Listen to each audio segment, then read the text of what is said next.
It's the second part of the Down Under doubleheader as the Automobilista Supercars Championship heads to Phillip Island. Tonight, round 4, a gorgeous setting about an hour to the southeast of Melbourne and, in my opinion, the second best racetrack in the country. Last week, Jake Moloney destroyed the opposition in his charge to reclaim the championship lead from the consistent Kurt Stenberg, who will take home the chocolates tonight. Good evening, everyone, wherever you happen to be joining us from throughout the country or indeed the world. Glad to have you along for the ride. My name's Stairs, and joining me again tonight in commentary is Madbird. Thank you very much, Stairs, here at Phillip Island in Victoria. Not very sunny Victoria at the moment, and we're all looking forward to what hopefully will be a not incident, but technical incident Thank free you. Evening, yes. I certainly agree with you there. Speaking of technical incidents, we did have the red flag called on lap 15 of race 1 last week in Simmons Plains, and that was unfortunate because it meant that we had to call the race earlier than expected. Now, Jake Moloney ended up taking the victory in that. Full points were awarded. Sam Blacklock in second, and Colin Warwick rounding out the podium. For more info on the full results of that race, do head to the Automobilista Supercars Championship Facebook page, where you can find all of those details. We're going to have a quick look now at the drivers' points situation heading into this round of the championship. And leading the way, Kurt Stenberg with no wins yet, but podiums and points in every single race so far. 783 points plays Jake Moloney, the man with 4 wins. 729 points to his name, and he's looking to get that championship lead back. Brody Steen for Race On Oz, quietly up there in 3rd place. Colin Warwick in 4th. Will Devonish is doing a fantastic job there. Finds himself in 5th place. Consistent points finishes, they really, really do make the difference. Behind him, Scott Nolan and Glenn Postlethwaite for 2 different Synergy Sim Racing teams. And Dane Warren for Logitech G Altus Esports wasn't with us last round. He got the race win in race 2 at Albert Park. He's in 8th place. Ahead of Aidan Schultz and Zach Baker rounding out the top 10 for the drivers. Yeah, it was dominant from Jake Moloney, but just not quite enough to overhaul that lead of Kurt Stenberg in the championship. For the teams, Trans-Tasman Racing about 200 points out ahead of Race On Oz. War Race Engineering up in 3rd place with no amazing results, but just always there and always scoring consistent points. So good on them. TTL Esports down in 4th.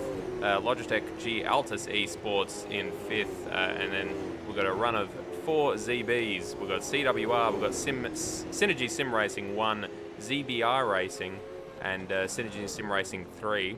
And then rounding out the top 10, we do have Synergy Sim Racing 2. So I think we mentioned this last week, Stairs, but the Synergy Sim Racing guys kind of putting their eggs in too many baskets. Ideally, you want them all in, 1 or 2, certainly not 3 in the top 10.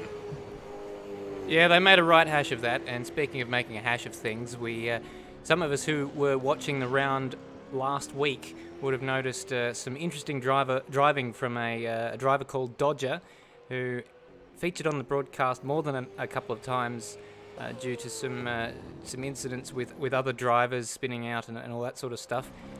He's sitting this round out. The decision was taken by the stewards after he did destroy some people's races, and that's probably a good thing, I think, for everyone else, from everyone else's perspective. That he'll have to prove that he's quick enough and consistent enough before he's able to return to the championship. And then, of course, we've also got Stenny sitting this round out, a round bound for intentionally wrecking another driver, which we didn't catch on the broadcast, but we heard about afterwards. Yeah, not something that you ever want to hear about.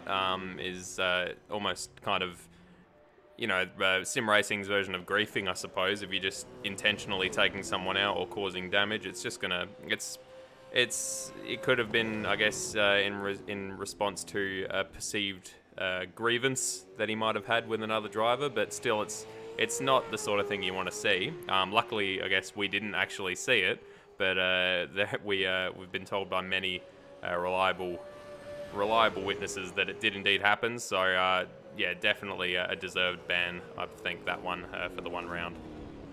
And hopefully he learns and is all the better for it moving forwards. We have got about 30 entries for tonight, and so far looks like a fair few of them in there. We're looking at the live timing courtesy of Live Races, which you incidentally will be able to find at rsmclanau.live races. So far 26 of the 30 entries in there tonight. It's actually probably starting with 30 might actually be beneficial for us. We've found that we've had about 35 entries in previous weeks, and it's just struggled. The server has struggled to keep up. So hopefully, with a couple less entries tonight, that'll mean that we have a more stable server. Yeah, God willing, we thought we'd escaped without issues last time out, but it sort of reared its ugly head towards the end of the first race, absolutely red flagging that particular session. And then in the second race, it sort of bounced up and down a little bit throughout. It looks like as if that 30 people in the server is kind of the limit, where over that it begins to throw a bit of a tizzy. So let's hope for the drivers' sakes and for our sakes, and of course for you, the viewers' sakes, that we don't experience any of those issues tonight. 100% agree with you there, Madbird. The man we're looking at now coming down the Gardner Straight is Jake Moloney, and as you can see, he is currently top of the timesheet, sitting on a 1:31.1, nearest to the nearest tenth of a second, and he wants that championship lead back from Kurt Stenberg. He's currently trailing Kurt Stenberg by 54 points, so he'll need a bit of luck to retain it tonight from Kurt Stenberg, given the way the points scenario works out. Kurt's just been chipping away at it. He's got 3 second-place finishes and a third to go with his fourth, and his worst result coming in the first race in Tasmania, actually, last week, with just 120 points. It's actually, yeah, beg your pardon, it was the equal worst result with the Melbourne race one. The points had to be entered in manually, of course, due to the red flag, so it is showing 11th on there, but that is not the case. It was 4th for him. Yeah, it's got to be a bit frustrating for Moloney. He was basically untouchable last week out, and even with those 2 wins, still just not enough to overhaul that points advantage. But if he has another night like that tonight, 2 more wins, that would see him clear at the top of the standings, I believe. Kurt lucky to still be in that position, just always there and always getting decent points finishes. So he's going to be looking to hopefully clinch a win tonight, keep his leadership hopes alive.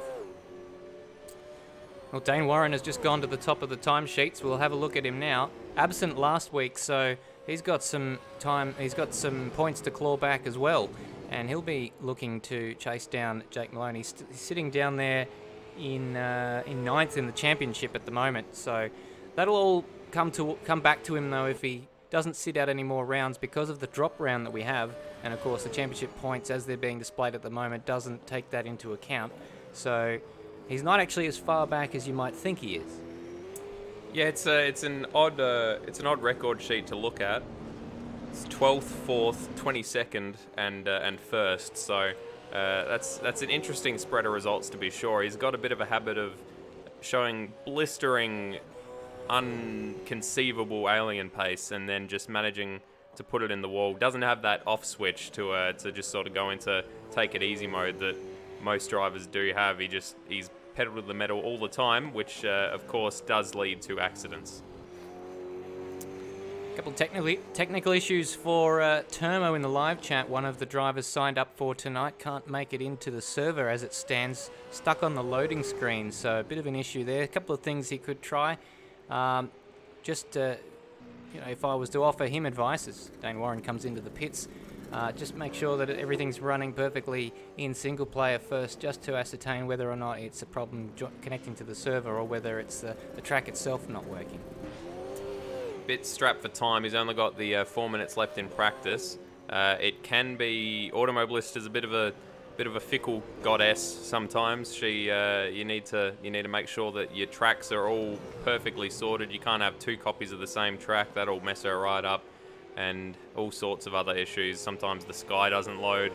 It's lovely, lovely and distracting when you're trying to get around the racetrack. But it's unfortunately, it's probably the best, one of the best and most accessible simulators out there that isn't stuck behind a paywall, like iRacing, for example, and your other sims like Project Cars, that sort of thing. They're not quite on the same level. They're sort of more simucade style, like the Codemasters games. So it's she's a bit of an odd one, is Automobilista, but unfortunately she's what we're stuck with, Stairs, at least until Razor's next offering. Yes, and Razor's next offering has been something that's been much talked about for quite some time, so we live and wait and pray. But David Nenadick, just want to make mention of him coming into the pits, but he's currently sat in 4th place at the moment. He unfortunately didn't have a particularly good round last week when he blew his engine up twice, if I'm not mistaken, and that cost him a handful of points. Sat in 4th, that's pretty good. Having said that, there are some big names down the bottom of the timesheets at the moment. Ethan Warren, Kurt Stenberg, just to name a couple. Thomas McMillan hasn't put in a time yet, so we know he's pretty quick. So a lot of big names not showing their pace with 2 minutes and change left on the clock before qualifying begins. As mentioned, though, one man that is showing his pace, Dane Warren, 3/10 ahead of Jake Moloney thus far. Jake Moloney probably not going hammer and tongs in the practice session, but I wonder if that's a bit of a psychological thing there for Dane, just to punch in a very hot lap, and everyone sort of despairs, goes, "Oh, how am I ever going to beat that?" Just got to keep your head down and worry about your own lap times, and knowing Dane, he'll probably come unstuck during the race itself. Yes, well, it has happened more than a few times for Dane. He has that switch. Well, he doesn't have that switch that Jake Moloney has that allows him to just sort of maybe go into his shell now and then and plug away at the race pace. He just goes full hammer and tongs, essentially, and it's exciting to watch.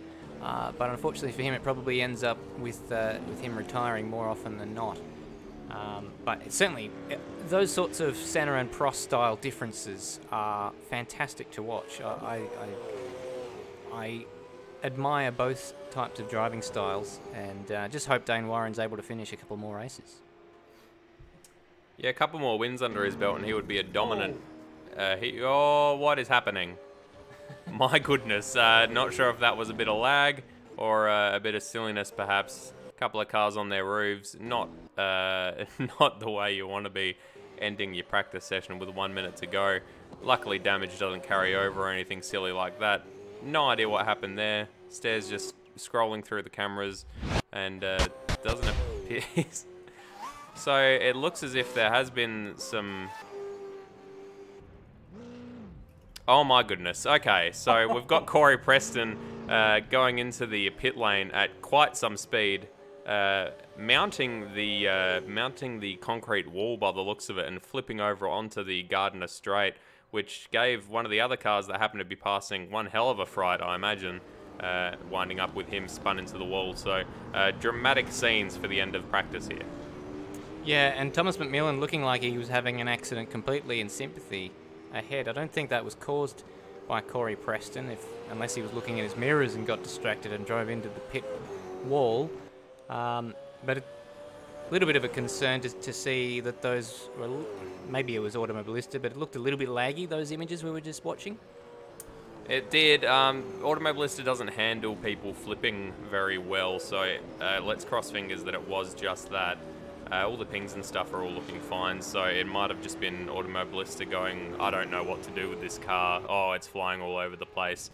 Let's just move swiftly onwards and hope that no one notices. But unfortunately for Automobilista, we did notice someone going backwards there just as Ethan Warren's gone past him.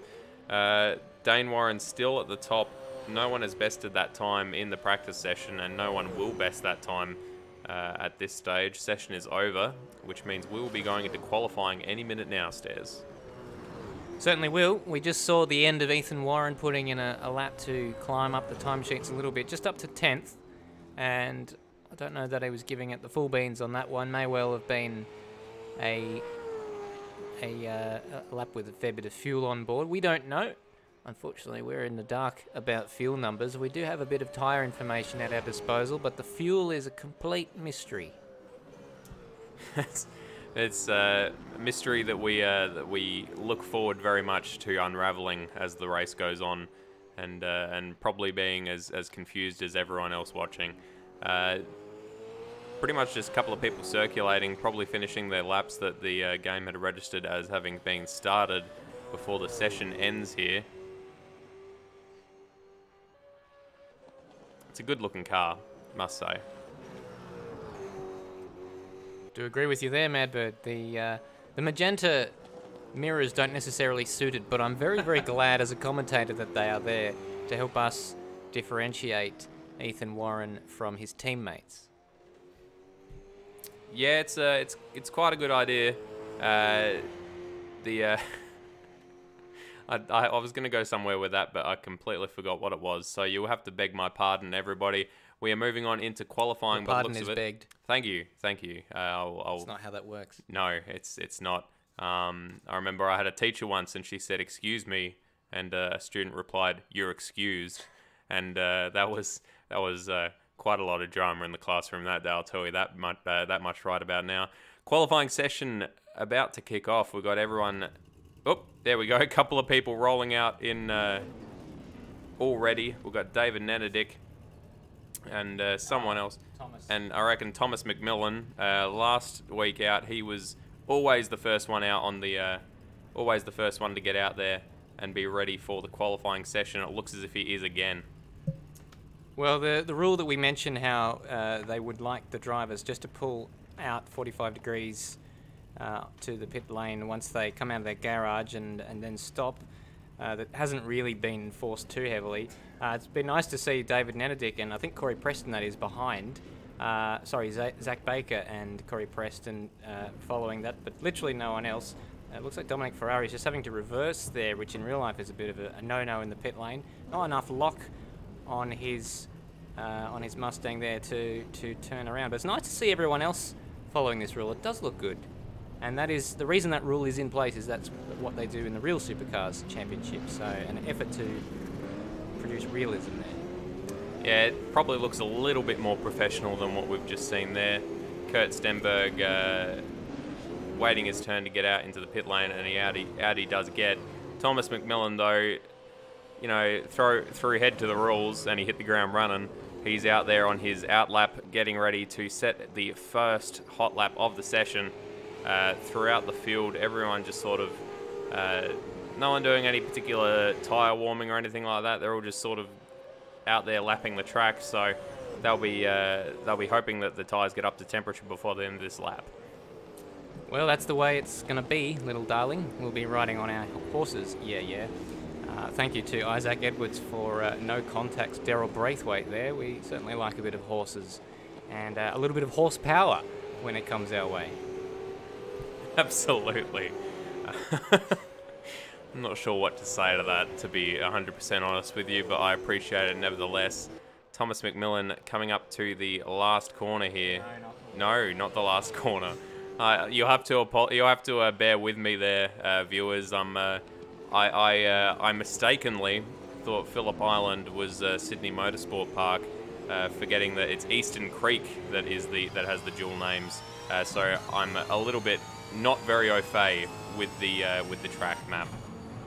Well, thankfully I am quite au fait with the track map, having been to this circuit a number of times in real life and enjoy it quite a lot. So here we are, just past the final corner, the real final corner this time, going down the Gardner Straight. This is the first lap of this qualifying session, downhill towards the ocean, which you can't actually see in this version of the track, and through the first corner. It's a mighty, mighty, mighty quick corner, disappearing into Southern Loop, or if you're actually in the real commentary box, you'll be disappearing from view right about now.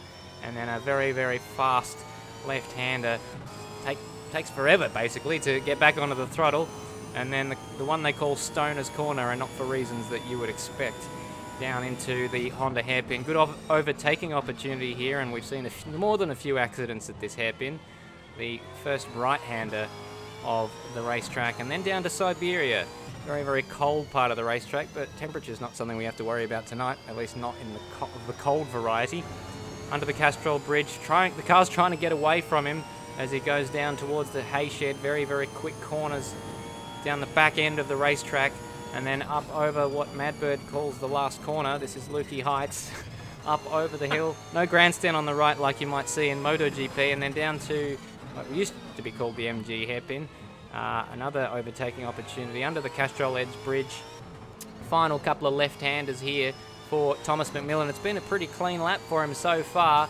No traffic at all to speak of. We don't have the traffic jam of Symmons Plains that we had last week, and as such a shorter qualifying session to compensate for that. Down to the line for Thomas McMillan, and the time is a 1 minute 31.7, and that's not too shabby, Madbird. Not shabby at all, but I'm just watching the timing screens. Ethan Warren has set purple sectors the entire way behind him, and he's crossing the line right about now to go second fastest. Wasn't good enough. Oh, no, sorry, it was good enough, but Colin Warwick had jumped in there ahead of him. 131.0 currently the pole sitter. Ethan Warren a 131.15, so just not good enough. I thought he must have lost out in that last sector. Zach Baker up in third position. Wasn't expecting that. Glenn Postlethwaite backing up his good qualifying positions last week in fifth position. Jake Moloney jumping up into second. Who else have we got? We've got Thomas McMillan down into seventh. I feel bad for the guy. He's always the first one out there. We're following along with him, and he always looks so smooth, so clean, but never ends up anywhere really near the top. Nigel Marneef, I thought that was Mansell for a second, in eighth position, and Sean Allen jumping up into eighth. Brody Steen currently in 10th. So Colin Warwick, Jake Moloney, Ethan Warren, Zach Baker, Glenn Postlethwaite, David Nanadick, Thomas McMillan, Sean Allen, Nigel Marneef, and Brody Steen, your current top 10 stairs. Very good, and one man who we didn't see a lap time from on the previous time around was Dane Warren, or not a representative lap time. He did have a purple middle sector. We're also seeing purple sectors in Sector 1 for Kurt Stenberg, so some people still yet to set times. Beg your pardon. We'll try and find Kurt Stenberg. So he's sliding through the penultimate. Sorry, that wasn't the penultimate corner. These corners do actually look a little bit same if you don't have context. So Kurt Stenberg looks like that lap has fallen away from him, so he'll have to try again. But we're going to get Dane Warren, if we can find him. He's down here somewhere. There he is, and he's got traffic, unfortunately, on this lap, but he is up by a significant amount, 0.6 of a second on Colin Warwick. So that is, oh no, he's right up behind a claim bite. So he's been absolutely balked on this lap, and it's a little bit unfortunate because it is your prerogative as the car behind to leave yourself the gap, but that time will have all eked away. He was up by 0.5 of a second. It's going to be nowhere as he comes across the line. Still good enough for second. He got held up by, I want to say, at least a second there. That was, it just shows how much pace he had throughout the first couple of sectors of the lap. Sorry, our screens are still just showing that we're in practice. Just gotta, that's something to get sorted. There we go, all sorted out. My clicking madly at the screen was not clear. My bad. Who have we got still to set a lap time? Adam Zeitinger, who we watched a couple of times last week, had some interesting incidents, let's say. Hasn't set a lap time yet, and as I say that, of course, he has made a liar of me. He has set a lap time. Oh my goodness! And it looks as if we may be getting a little bit of the L word, the four-letter word that starts with L that every woman wants to hear. That's right, it's lag with 2 G's. Dane Warren currently still in 10th. Not digging you out of that hole. No, that's fair. I wouldn't expect you to. Jake Moloney has gone first fastest while we've been distracted with a 1:30.61. I think he did better than that in practice, so clearly there's still a bit more pace in it. Dane Warren, best of the rest currently. Jake Moloney, as I say that, Jake Moloney has bettered it with a 1:30.479. Almost exactly 0.3 faster than Dane Warren, and Colin Warwick currently rounding out the top 3 as Dane Warren comes into the pits. Yeah, so looks like every time we've gone on board with Dane Warren, he's had traffic, so that's unfortunate from his point of view. Jake Moloney now is not on the fastest lap that's ever been done around this track. And the timing screens, there's a little bit of a lull in this session, and unfortunately a bit of lag as well. And it's a bit early to be seeing that, so it just goes to show that even 27 cars might be a little bit beyond this game's capabilities, which is unfortunate. We hoped that this wouldn't be the case, and it is unfortunately causing us problems as early as qualifying. 2 minutes remaining in the session. Thankfully, it isn't the race just yet, so there is time to do something about it. Jake Moloney, well, doesn't have any traffic around him, so it might not necessarily be that distracting for him. Yeah, I guess it's more of an issue of if anything can actually be done, you know, in the short term. Looks as if the pings might be. You could kick the bottom 5 drivers. You could, you easily could. That's a very good point. The pings are slowly dropping. They're sort of they were up around the 1300 mark. They've dropped down to about the 700, 600 mark now, so it is improving a little bit. I guess all we can do is really cross fingers and hope that this is our lot for tonight. I'm not optimistic, but you know, we've got to keep a brave face on. It might just end up having to be a series where they limit numbers to 25, which is a damn shame. We're only on 27 now, so it's not as if we've got gangbusters in the server, but it's not something you see very often in AMS is large fields of cars, and it is exciting commentating and viewing, so it's not what we want, but if these sort of issues continue, Stairs, I'm not entirely sure what they can do other than that. Yeah, and it is a difficult problem to try and troubleshoot, because when you do tests during the week, you don't generally have the numbers that we have on race night. The thing that we do have is anecdotal evidence from the previous rounds. And last round in race 2, a few people dropped out. It was an attritional race, being Simmons Plains, and the race did settle down after we'd lost a few people. Numbers were down around 25 or so, and we had quite a stable server till the end of the race. So I know that we want to try and include as many people as we possibly can, but I think there really isn't too many other options other than limiting the numbers down to say 25, and if that doesn't work, maybe just limiting the numbers further. It's just an unfortunate circumstance to be in. It absolutely is, and the reason we continuing to talk about this is because there's not really any changes in the results at the moment. I guess they currently do the 107% or something like that rule, where you can't actually compete unless you've set a lap time that's within 107% of a particular lap time. I guess they could just say you have to jump in and do some laps, and if you're not in the top 25 fastest, then you'll have to wait until next time, I'm afraid. And then I guess they could take dropouts or that sort of thing. I don't know. I guess I'll leave that up to the guys that are in charge of it all. But it's just a frustrating situation for them, I'm sure, as well as us and the viewers. This is the last opportunity for Kurt Stenberg. Hasn't really had a chance to put in a proper lap just yet. And he slides it around the final corner. He's probably been worried about the server, to be fair. And he's going to come across the line and jump into 7th. So that is a bit of a recovery on what was his final opportunity. Cut-off time for this race was a 1 minute 35. Now that means that if your name is acclaimed by or Tony, you might be in trouble unless you've set a representative time during the week to prove to the admins that you are quick enough. And like, I don't want to, I don't want to discourage acclaimed by and Tony, but if we had a few less numbers, maybe the server might be a little bit more stable. Absolutely. I must say 135 seems like a very generous time to limit it to, considering that from first down through 25th, we don't have anyone below the 134s. Anyone above the 134s.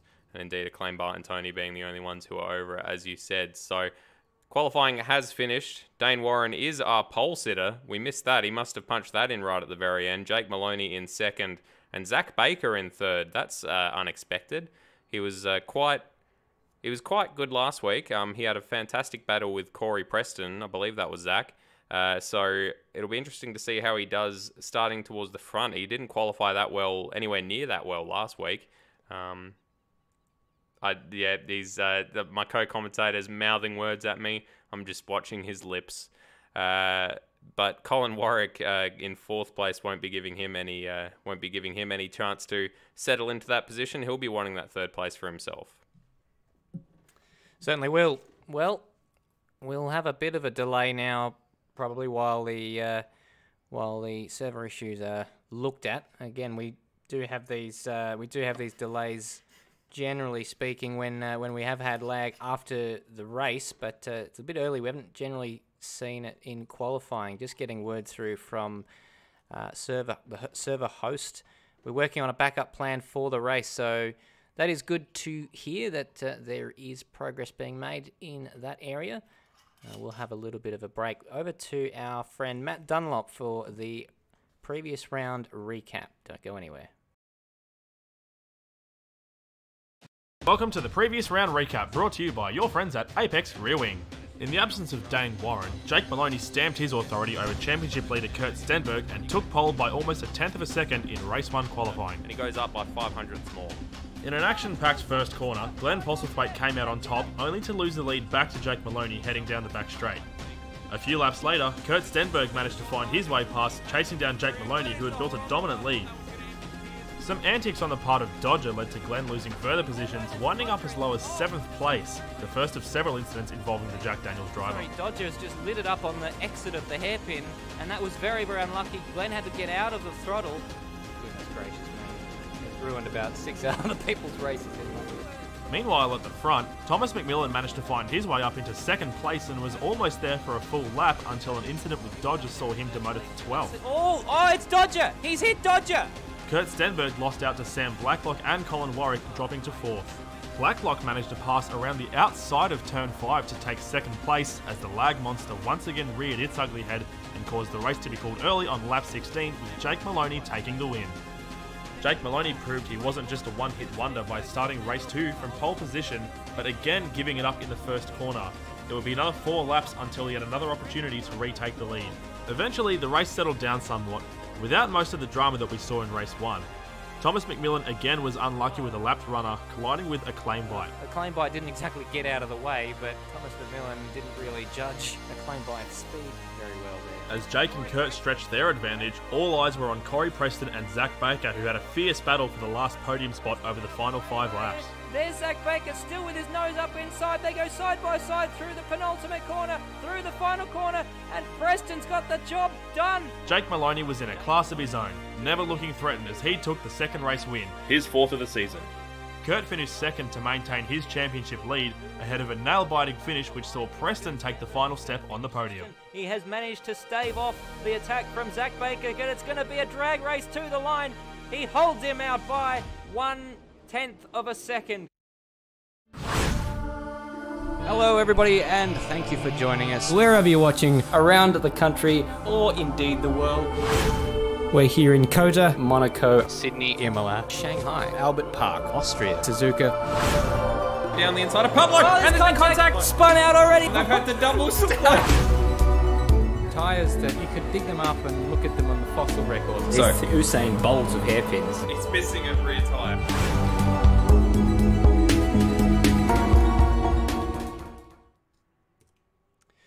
Welcome back, everyone, to Phillip Island.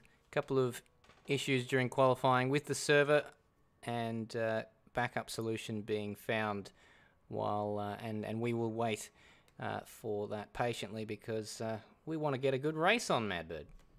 We absolutely do, so we will be switching to a backup server, I believe, which cross all of your fingers, toes, and other extremities. You know the ones I'm talking about. We've got to hope that we can get a situation where we don't have any lag. Showing its head in qualifying, obviously not a good thing. Looks as if we're starting back up again here. Lovely pre-roll there. Some cars going past. Oh, sorry. I'm lifting the curtain and showing you the wizard behind it all. My bad. But yeah, all things going well, we'll be into our brand new spanky server in just a moment, and we won't have any issues. Cross all of our fingers. I think that might be the old one still up. regardless, Patience is a virtue, beg your pardon. it absolutely is, which leaves us with a fantastic opportunity, Stairs, to fill time, which I know we both love to do. How have you been, Stairs? Well, I've been very well. More to the point, and probably more interesting. It's a good opportunity to talk about all the facts about Phillip Island that I neglected to research, because it's been a very, very busy week. Quick turnaround, has to be said, from Symmons Plains to Phillip Island, just a week. Absolutely, it's a good thing. I indeed did look up interesting facts. Unfortunately, they were all about Eastern Creek, because I thought that Phillip Island was another name for the Sydney Motorsport Park. It looks as if our new server is up and running, so we'll be jumping in. I won't have to rattle off some facts about Eastern Creek that would be entirely unrelated to our current track, Stairs. Well, hold on to them dear and tight, my friend, because we, of course, will be going to Sydney Motorsport Park later on in the season. Beg your pardon, I'm not actually sure if we do go to Phillip to Eastern Creek this season. We're at Phillip Island. To Eastern Creek. It is one of those races that it's moving from one end of the year to the other, I believe. The night event being held there last year, and then going back to a day event this year. But the night event, it's an interesting opportunity to bring that up, because the night event in Barbagallo is the next event on the calendar. It is Barbagallo track. A track that I'm not particularly familiar with, but I'm going to have to make myself familiar with it, Stairs. Yes, you certainly will. And you'll be the lead commentator on that one, as I'll unfortunately be absent for that one. Would have wanted to be absent for the night race. I would dearly love to be heading up that broadcast, but I will be at my friend's wedding in Singapore, so I hope you'll all forgive me for that.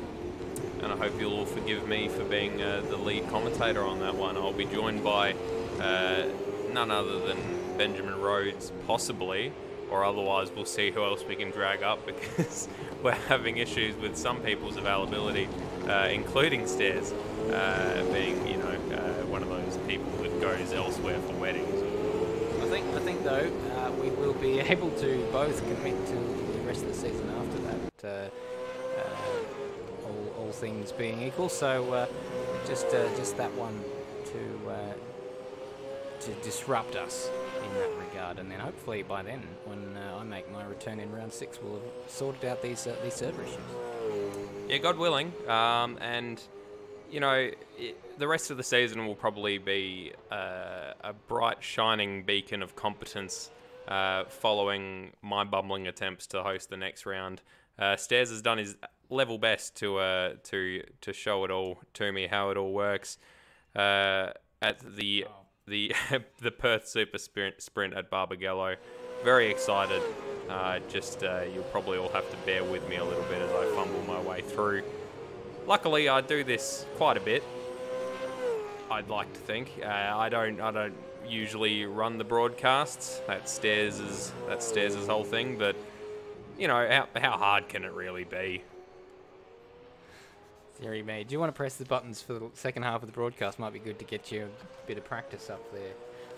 Really was planning on having this discussion off air, but since we've had this opportunity, it looks like the backup server has just gone down momentarily, so we do wait. Are you okay? I just choked on strawberry wine. Sentences you weren't expecting to hear this morning when you woke up, ladies and gentlemen. You may have noticed actually during our pre-roll that I've incidentally turned the volume down a little bit so you can hear us a little bit better. Then I've got a few links to our social medias on there. Instagram, which is something that I'm led to believe that the young kidlets enjoy using a lot, and Facebook, which I'm led to believe the old kidlets like to use a lot. So social media we have an Automobilista Supercars presence, and lots of fun pictures, results, all the information basically that you could possibly hope to garner for this series are available up there. Not to forget, of course, our own Facebook page, Apex Rear Wing, on Facebook, on thefacebook.com, and also, of course, YouTube for all our other commentary stylings. All of it fantastic, 100% quality, 100% recommend that you check it all out. In addition to, of course, the Automobilista Supercars. Looks as if the server is up. We're joining. Cross your extremities, ladies and gentlemen. Speaking of checking things out, I would like to make mention of the we get to do our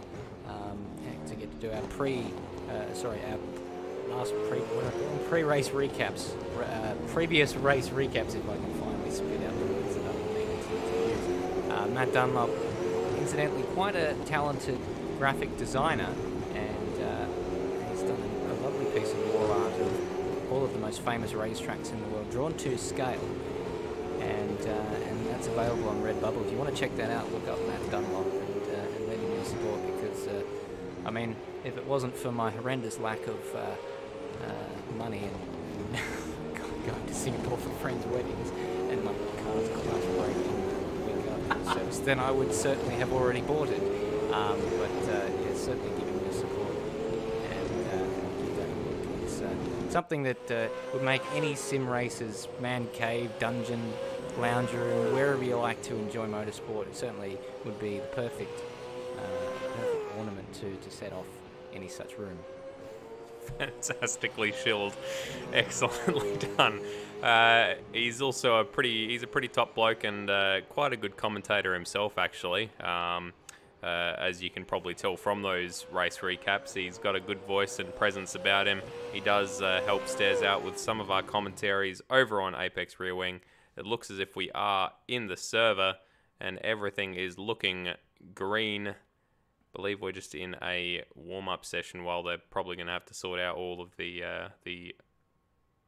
starting positions from qualifying, but it all seems to be up and running. Can hear some engines going, so people are actually in the server and able to get out. Looks like Cam Rutledge has hit the wall in the background there, so that's certainly that's certainly not to be desired. Thomas McMillan out as well to do some practice laps, and why not? So all things going well, we should be up and running in the next few minutes here, and ready to start racing here at Phillip Island, Stairs. Absolutely. Just trying to grab the qualifying results, but it looks like Live Races has smeared the bed with feces as well. So it appears as though we don't have those available to you. That was the one I was clicking. That's the one you're pointing to. It just has Scott Nolan's name on it, which I'm sure he'd be more than happy to show off being pole position, although the only driver in that particular session showing up on Live Races, rsmclanau.liveraces.com. So every now and then it does cause some issues. And what I can tell you, though, is that Dane Warren did take pole position from Jake Moloney. The rest of the order I did not commit to memory. Our handy pit reporter Benjamin Rhodes has found it for us. So Dane Warren took pole by about 0.2 of a second over Jake Moloney. Zach Baker in third, Colin Warwick fourth, Glenn Postlethwaite fifth, Ethan Warren sixth, Kurt Stenberg up into seventh with that last gasp lap. So well done to him. Probably having people scream in his ear about the quality of the server connection. Thomas McMillan 8th, David Nenedick 9th, and Sean Allen 10th is your top 10 for qualifying. So some familiar names, and good to see Zach Baker up there backing up after what was a terrific battle for the podium. He didn't end up getting the podium from Corey Preston in the previous race in Simmons Plains, but he tried damn hard and he nearly had it, and then he was repassed, as of course is detailed in Matt Dunlop's fantastic pre-race recap. Not to give him all the credit, of course, you wrote it, so well done to you, Madbird, for your efforts there. Thank you very much. It was all the smoke and mirrors is being dissipated here. It absolutely is. I especially liked how I messaged it to you on Wednesday. You ignored that and then asked me on Friday where it was, and I messaged you saying I sent it to you, and you was like, "Ah, yes, my bad." Beg your pardon. I also noticed a spelling error and forgot to tell Matt Dunlop when he recorded it with. Actually, I did tell him. I tried to get him off the hook there for no particular reason whatsoever, but he recorded it with the old script, and then I made him aware of the new script, and he did a re-record, and that's why one part of it sounds a little bit different in audio quality than the rest of it. But we all make mistakes, and by geez, I'm probably the one who makes the fair most chunk of them. The fair most chunk of them. That was a mistake of a sentence in and of itself. Yeah. But and another mistake that I think we can both agree to is not opening this strawberry wine earlier, because it is a delight, Stairs. So it's probably a little bit tart, but anyway, Thomas McMillan, the only man on track.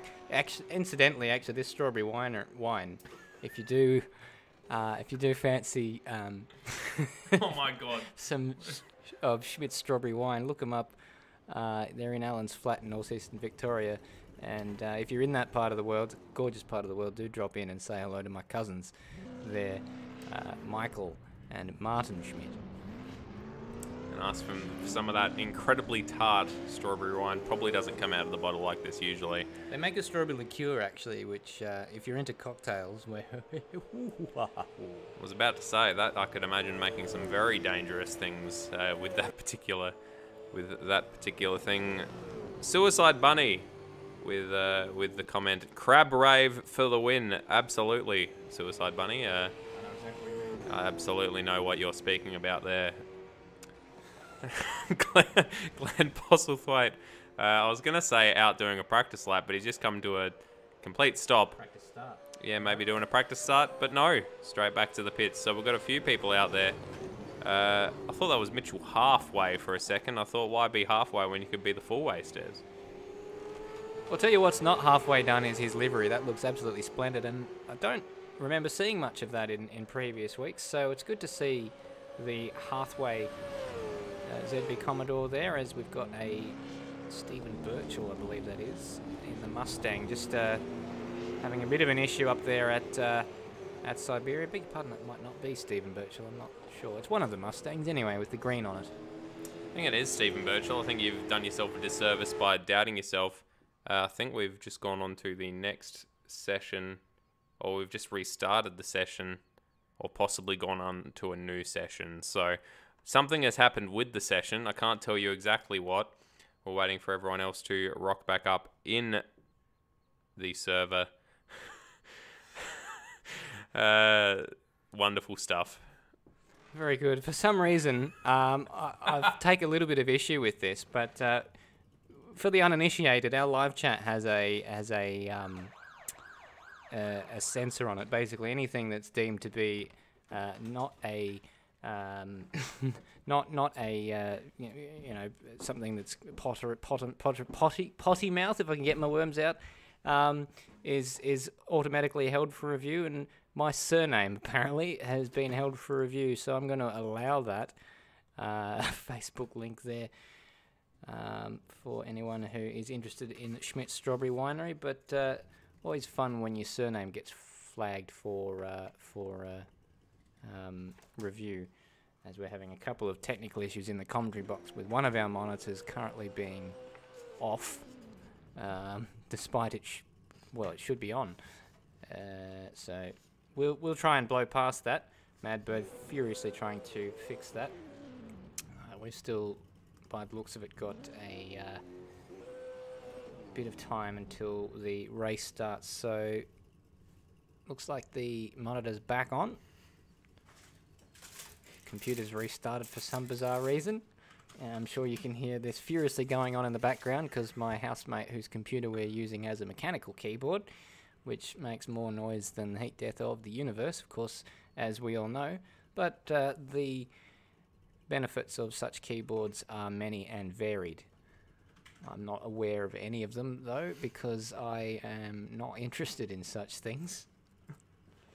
And the ability of myself to bounce off another commentator is something that is very much unable to be used when I'm trying to come up with everything that's being said. Are you doing great, Stairs? Thank you for that.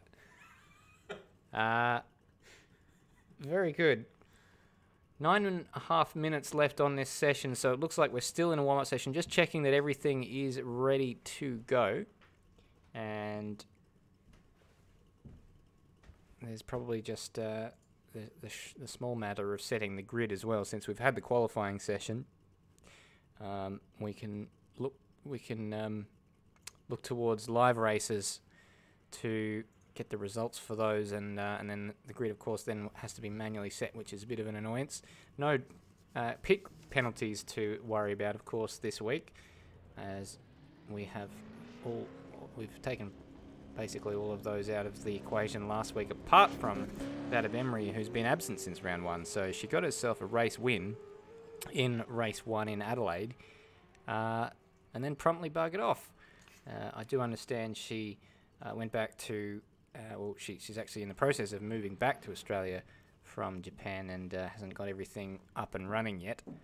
So hopefully a speedy setup for that. Probably doesn't help that these two races are back to back, 1 week after the other. Absolutely doesn't. Sorry to leave you hanging there for so long, my friend. I heard the sirens going in the pit lane. Thought that meant the race was about to start, and promptly buggered myself, let's say. And it looks as if we've been booted back from the server. So goodness knows what is happening here. Delays upon delays upon delays. It's all. I'm sure this is much more annoying and much more stressful for the poor guys trying to organise this thing, and trying to, desperately hammer out a solution in the background. But goodness me, Stairs, I just want to watch some racing. You and me both. I certainly feel for Kurt Stenberg and Colin Warwick, who must be pulling their hair out at this point. Not only are they trying to solve the issues, they then have to concentrate and go down and race. It's unbelievable to me that Kurt Stenberg, despite all of these stresses, is actually leading the championship through consistency. You would have expected. I mean, he did have a pretty rough Adelaide, but he's done nothing but redeem himself from that ever since. And to have to try and deal with these technical issues and race has got to be something unbelievably difficult and stressful to do. We're just sitting here stressed by looking at it all unfolding, and all we have to do is talk about it. Indeed. And I think some people look at us and go, God, how can you just talk about pretend race cars for 3 hours? And it's like, well, I mean, that's really not that difficult in comparison to sorting out a server for 30 people to race pretend race cars around for 3 hours. So I think we can all agree we're all doing the best we can with a interesting situation. Just noticed the AMS Oz server name there. It's delightful. One more restart of the server due to a config issue, we're being advised, so hopefully won't be too far away now, racing fans, and then we'll be seeing some action here in Eastern Creek. Not Eastern Creek. Phillip Island. Yes. In Eastern Creek, not on the calendar here. We have got confirmation on that one. You can tell we're Formula One fans coming to this from different, not necessarily from being Supercars fans, but I've been enjoying my Supercars racing of late. It's like the wheels coming off in Serverland more than they came off in race 1 on the weekend. Am I right? You didn't watch it, but anyway, I'm just letting you know that was a bad joke. About all the wheels that came off in race 1 at Phillip Island. People watching may well get that. I'll tell you, the Blancpain Monza race. Spoilers, please. No, just one car in particular was without its wheel. So also relevant to that, I could come back and say no spoilers, excuse me, for the Supercars, but I think we both know I'm not going to watch that. Don't tell you who won. Anyway, I did print out the driver briefing notes as something of a backup if we did run out of things to talk about. Nothing really to speak of that's particularly unusual, apart from, I suppose, the tyre allocation, which has gone back to 5 brand new sets for each practice and each race weekend, essentially. That's how Automobilista does it. So every practice session, every qualifying, every race, that all counts as one session. So race 1, you get 5 new sets, and then race 2, and its qualifying session prior, you get another 5 new sets, which is different to Symmons Plains where you only got 3 sets. So tyres really shouldn't be too much of an issue tonight. No, you'd hope not. Fresh set for every session, basically. What sort of how many laps are we looking, and what sort of pit strategies do you anticipate, Stairs, with the longer race tonight? I know last week the pits didn't really factor in too much. Do you think it'll be any different tonight? Well, we certainly know that it is rather a large pit window. We do have some fuel numbers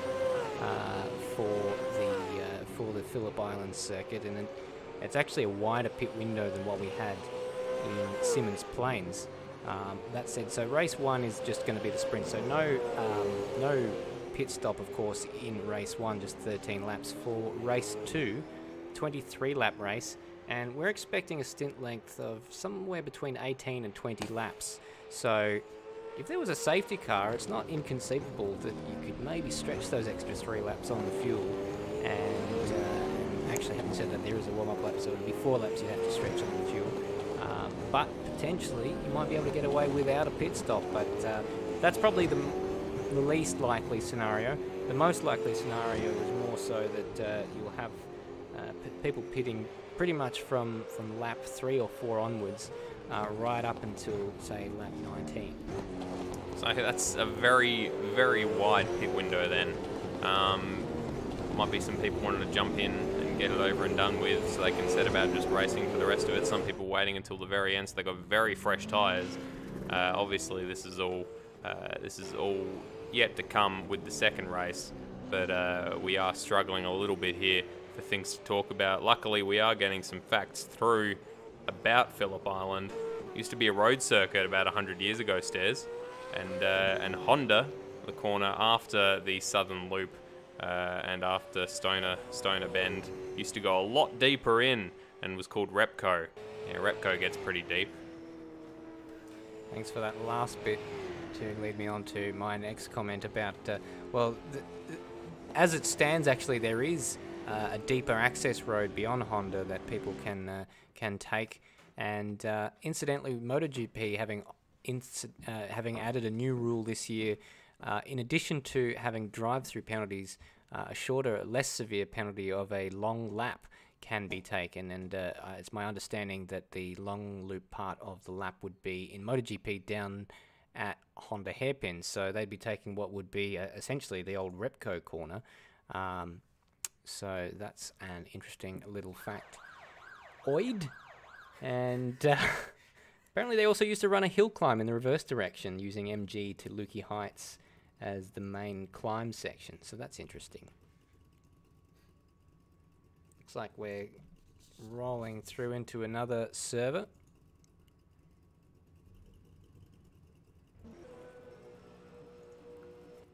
We're getting word through that the old Repco corner went a little bit further beyond where the access road is now into where the dummy grid area. So that's a significantly different part of the racetrack. So my Australian racetrack knowledge isn't necessarily all that flash as it appears.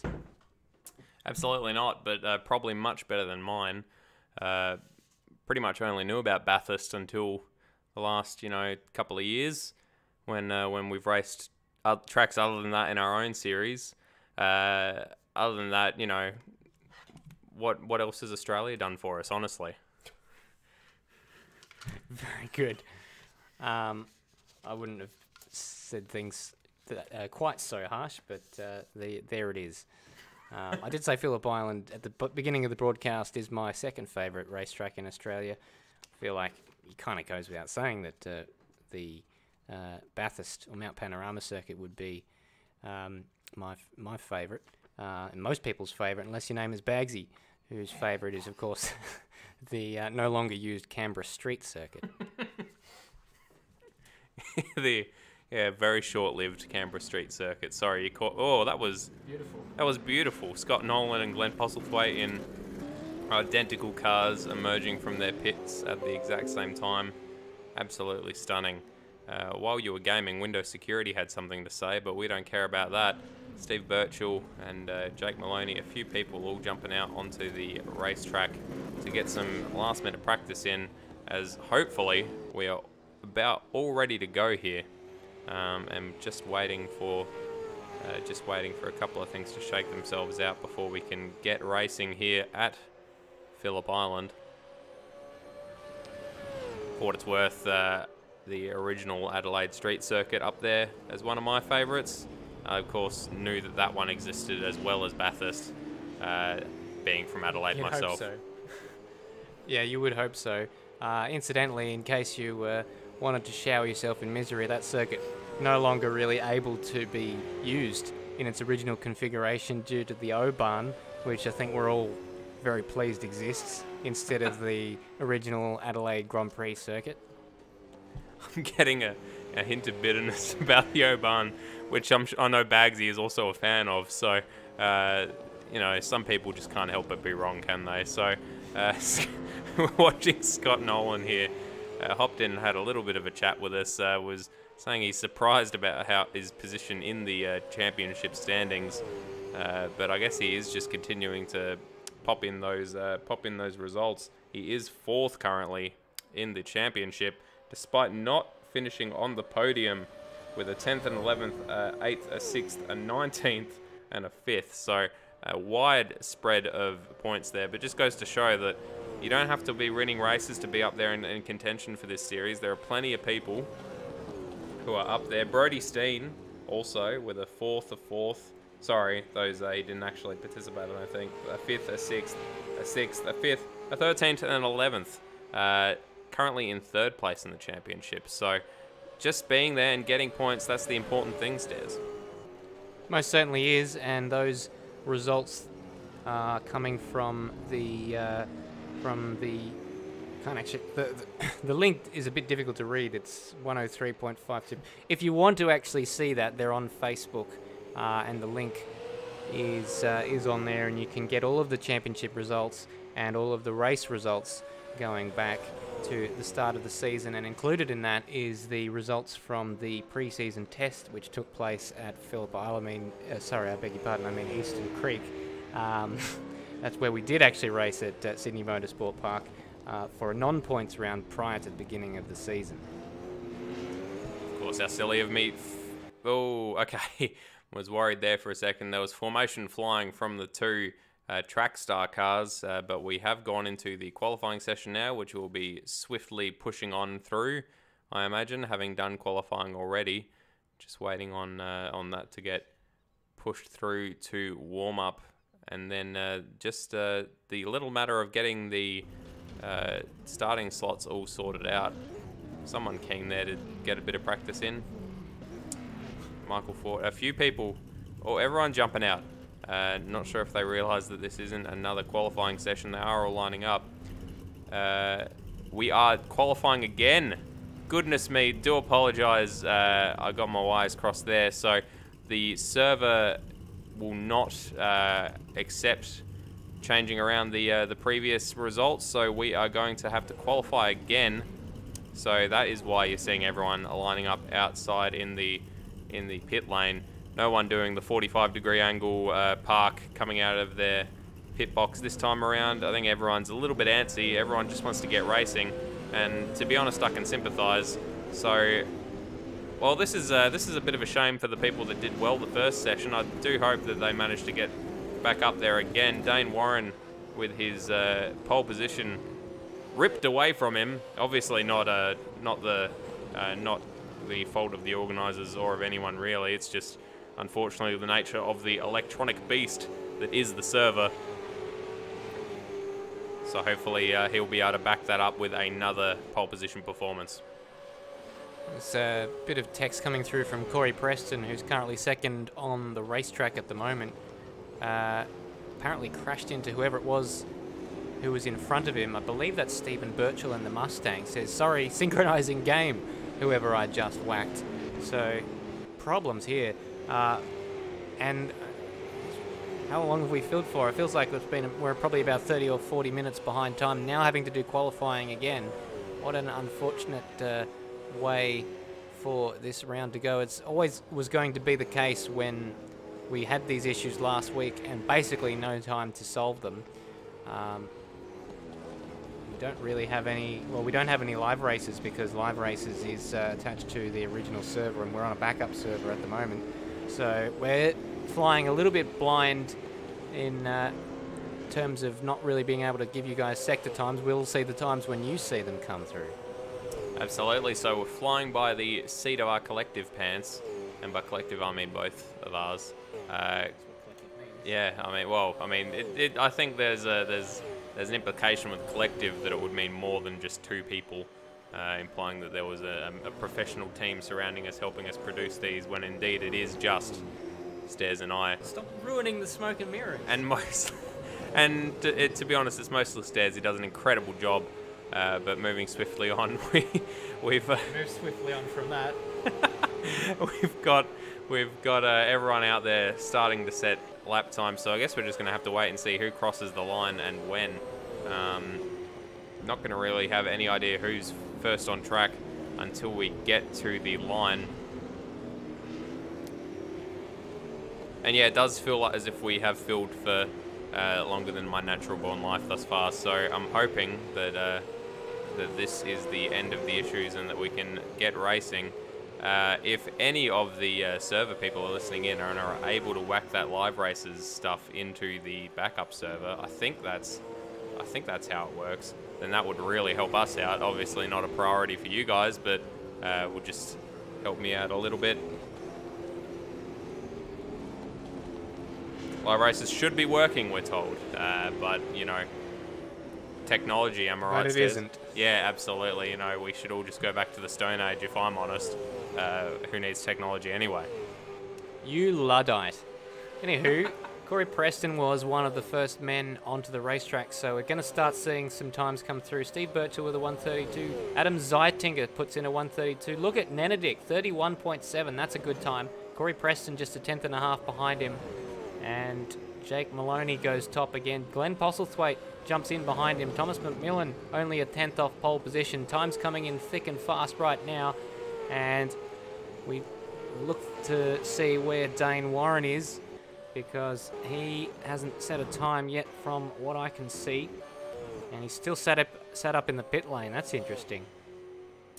Jake Moloney has set the fastest lap time thus far with a 1:30.9. Ethan Warren second, Thomas McMillan third, Glenn Postlethwaite fourth. So we're still waiting on our pole sitter Dane Warren to set a lap time and get himself back up, hopefully into a podium position. Just seeing here, Corey Preston going a little bit deep and getting a bit of a help around from, I think that was David Nenadick or possibly Zach Baker. They're in very similar looking cars, but he is currently in 8th, is Corey Preston, which is a bit of a shame for him. He'll be wanting to do better than that. Dane Warren still having not set a lap time, so that is not an ideal situation. My goodness, some interesting camera direction going on here. You pulled the trigger on that shot a bit early, didn't you, mate?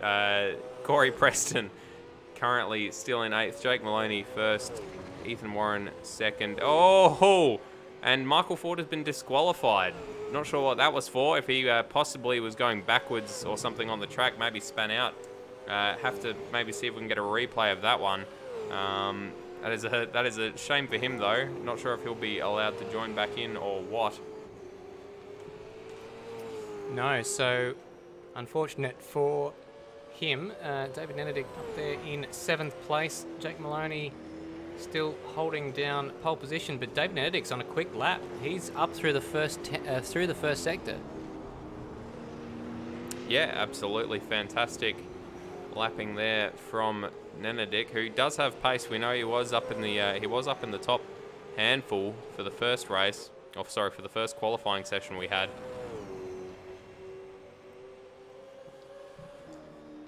So let's see what he is able to do through the rest of the oh no, he spun it at Lukey Heights. So that's very, very unfortunate for David Nenadick. He was on a great lap. Let's watch a replay of what happened there to him. It was looking very, very promising through the first sector. Ethan Warren sat up in the pit lane, still waiting to see Dane Warren. And yeah, just looked away from the monitor, actually, as the replay was showing David Benedict there, but that's what's happened to him. He's been shuffled down to 9th place. Kurt Stenberg up there in 6th place. Glenn Postlethwaite in 5th, coming into the pits. Nigel Marneef having a bit of a moment there. I believe that's on the run up to Siberia. Catching the replay of what happened to him.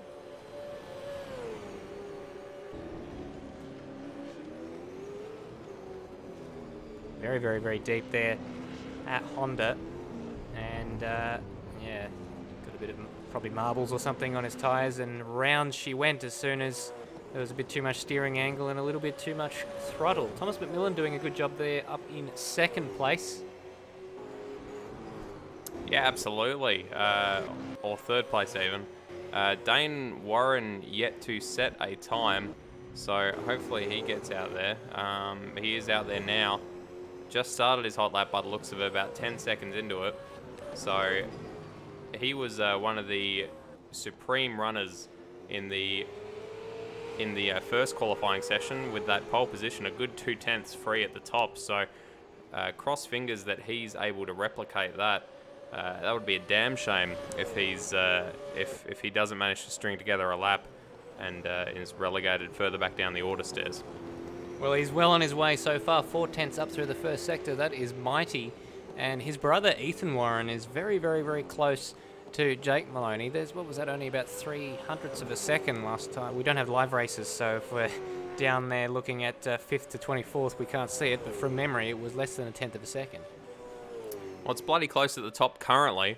Less than 1/10 between Jake Moloney and Ethan Warren, and then 1/10 back to Thomas McMillan. So very, very close. Or no, sorry, even less than that.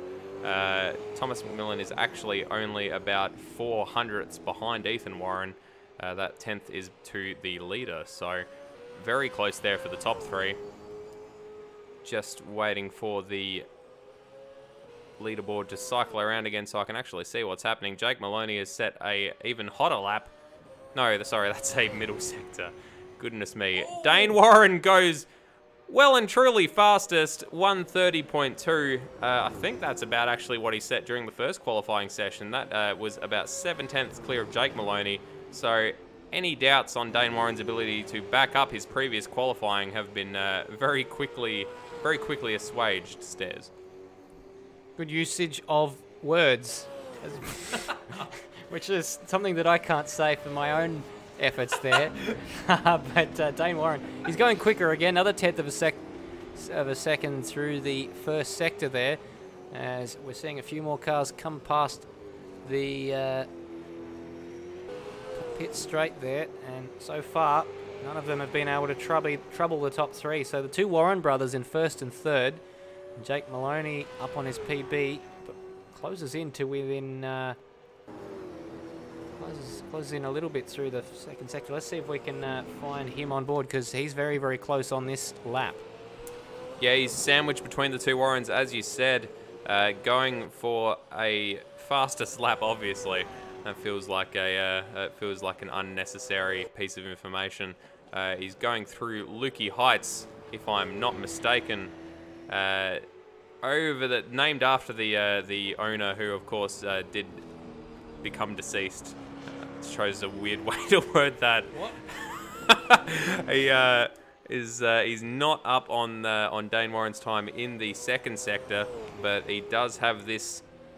There's not really much time you can gain in the last sector, because it's basically keep your foot in it and don't go off the track around that long left-handing sweeping corner. And he doesn't manage to go fastest, but he does improve on his own time by 1.5 tenths. So he is trimming that gap, and he has just blown his engine. In sympathy, I guess it's the end of the session, so a bit frustrating. Yeah, would have smashed it down the gears, but his virtual mechanics, if he had any, would be very emotional, much like they would be if their parents became deceased. Absolutely. You would hope so. Sorry, Glenn Postlethwaite's just jumped up into 3rd at the end of that session. Goodness me, so he's jumped ahead of the Ethan Warren. He was still on a lap. He was still on a lap, so very possibly we'll see another change of position here. He's going around the final bend right now is Ethan Warren, and his little short burst towards the line. So all remains to be seen if he'll manage to make an improvement. He does. He manages to get back past Glenn Postlethwaite, 1.5 tenth improvement, or 1.3 tenth improvement rather, to get himself back up into 3rd place. And I don't believe there's anyone else out on a hot lap who should be factoring into the top few stairs. Well, we don't have live races available to us, so we'll just try and cycle through. And it appears as though everyone is finished. Jay Borg on a cool down lap there, just coasting around at fairly abated speed. If I can use that phrase, use that term without the "un" in front of it. We're experimenting with our vocabulary tonight. So that was qualifying. Again, 2 qualifying sessions down, and Dane Warren takes pole position from Jake Moloney in each occasion. So I think that's probably a good thing for us that the result wasn't too different, because it'll probably be a talking point, the technical issues that we had tonight, and we're being assured by the admins that we will not be racing again until we, going forwards into the next rounds, until these issues are well and truly sorted out. So that means that extensive testing is in order. We do have 3 weeks until the next break, until the next race, I should say. It is difficult, I understand from their point of view. It's difficult to get the numbers that you usually get on a race night to, sacrifice their time on a non-race night just to make sure, like to stress test the server basically. But might have to give some, maybe hand out some chockies for Easter. Try to get some people in on the server, test some things out. But we're off stairs for the warm-up lap. Yeah, compact grid, it must be said, and taking pole position was Dane Warren, of course, and he's done that twice in a row now tonight. So he'll start ahead of Jake Moloney, who's been pretty good on the starts when versing Dane Warren, but he wasn't particularly much good at it last week in Symmons Plains, where he got jumped to the first corner on both occasions. Ethan Warren lines up in 3rd place. For Astro Altus Esports, the magenta wing mirrors, look out for them as opposed to the teal-coloured ones. In 4th place is Glenn Postlethwaite. Good job there. Consistently the fastest Synergy Sim racing driver. Thomas McMillan in 5th place with Colin Warwick in 6th. Nigel Marnev, good qualifying session, the highest place Altima in the field. He starts ahead of Kurt Stenberg down there in 8th, and no doubt stressing about server issues.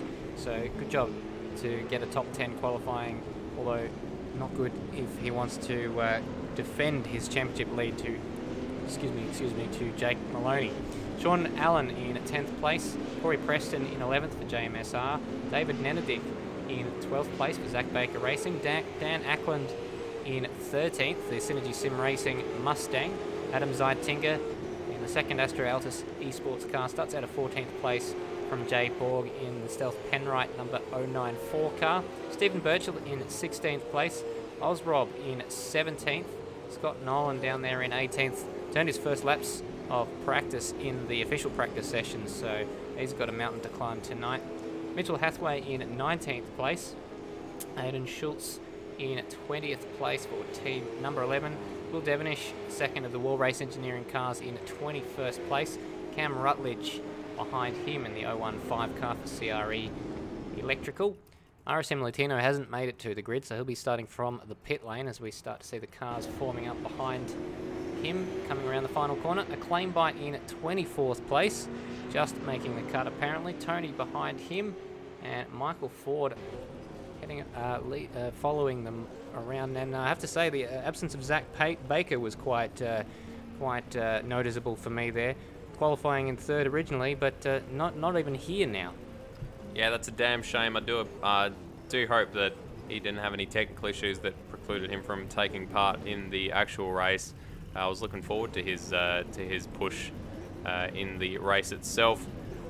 We do have everyone on the line almost. Michael Ford there at the back, just forming up, following his disqualification in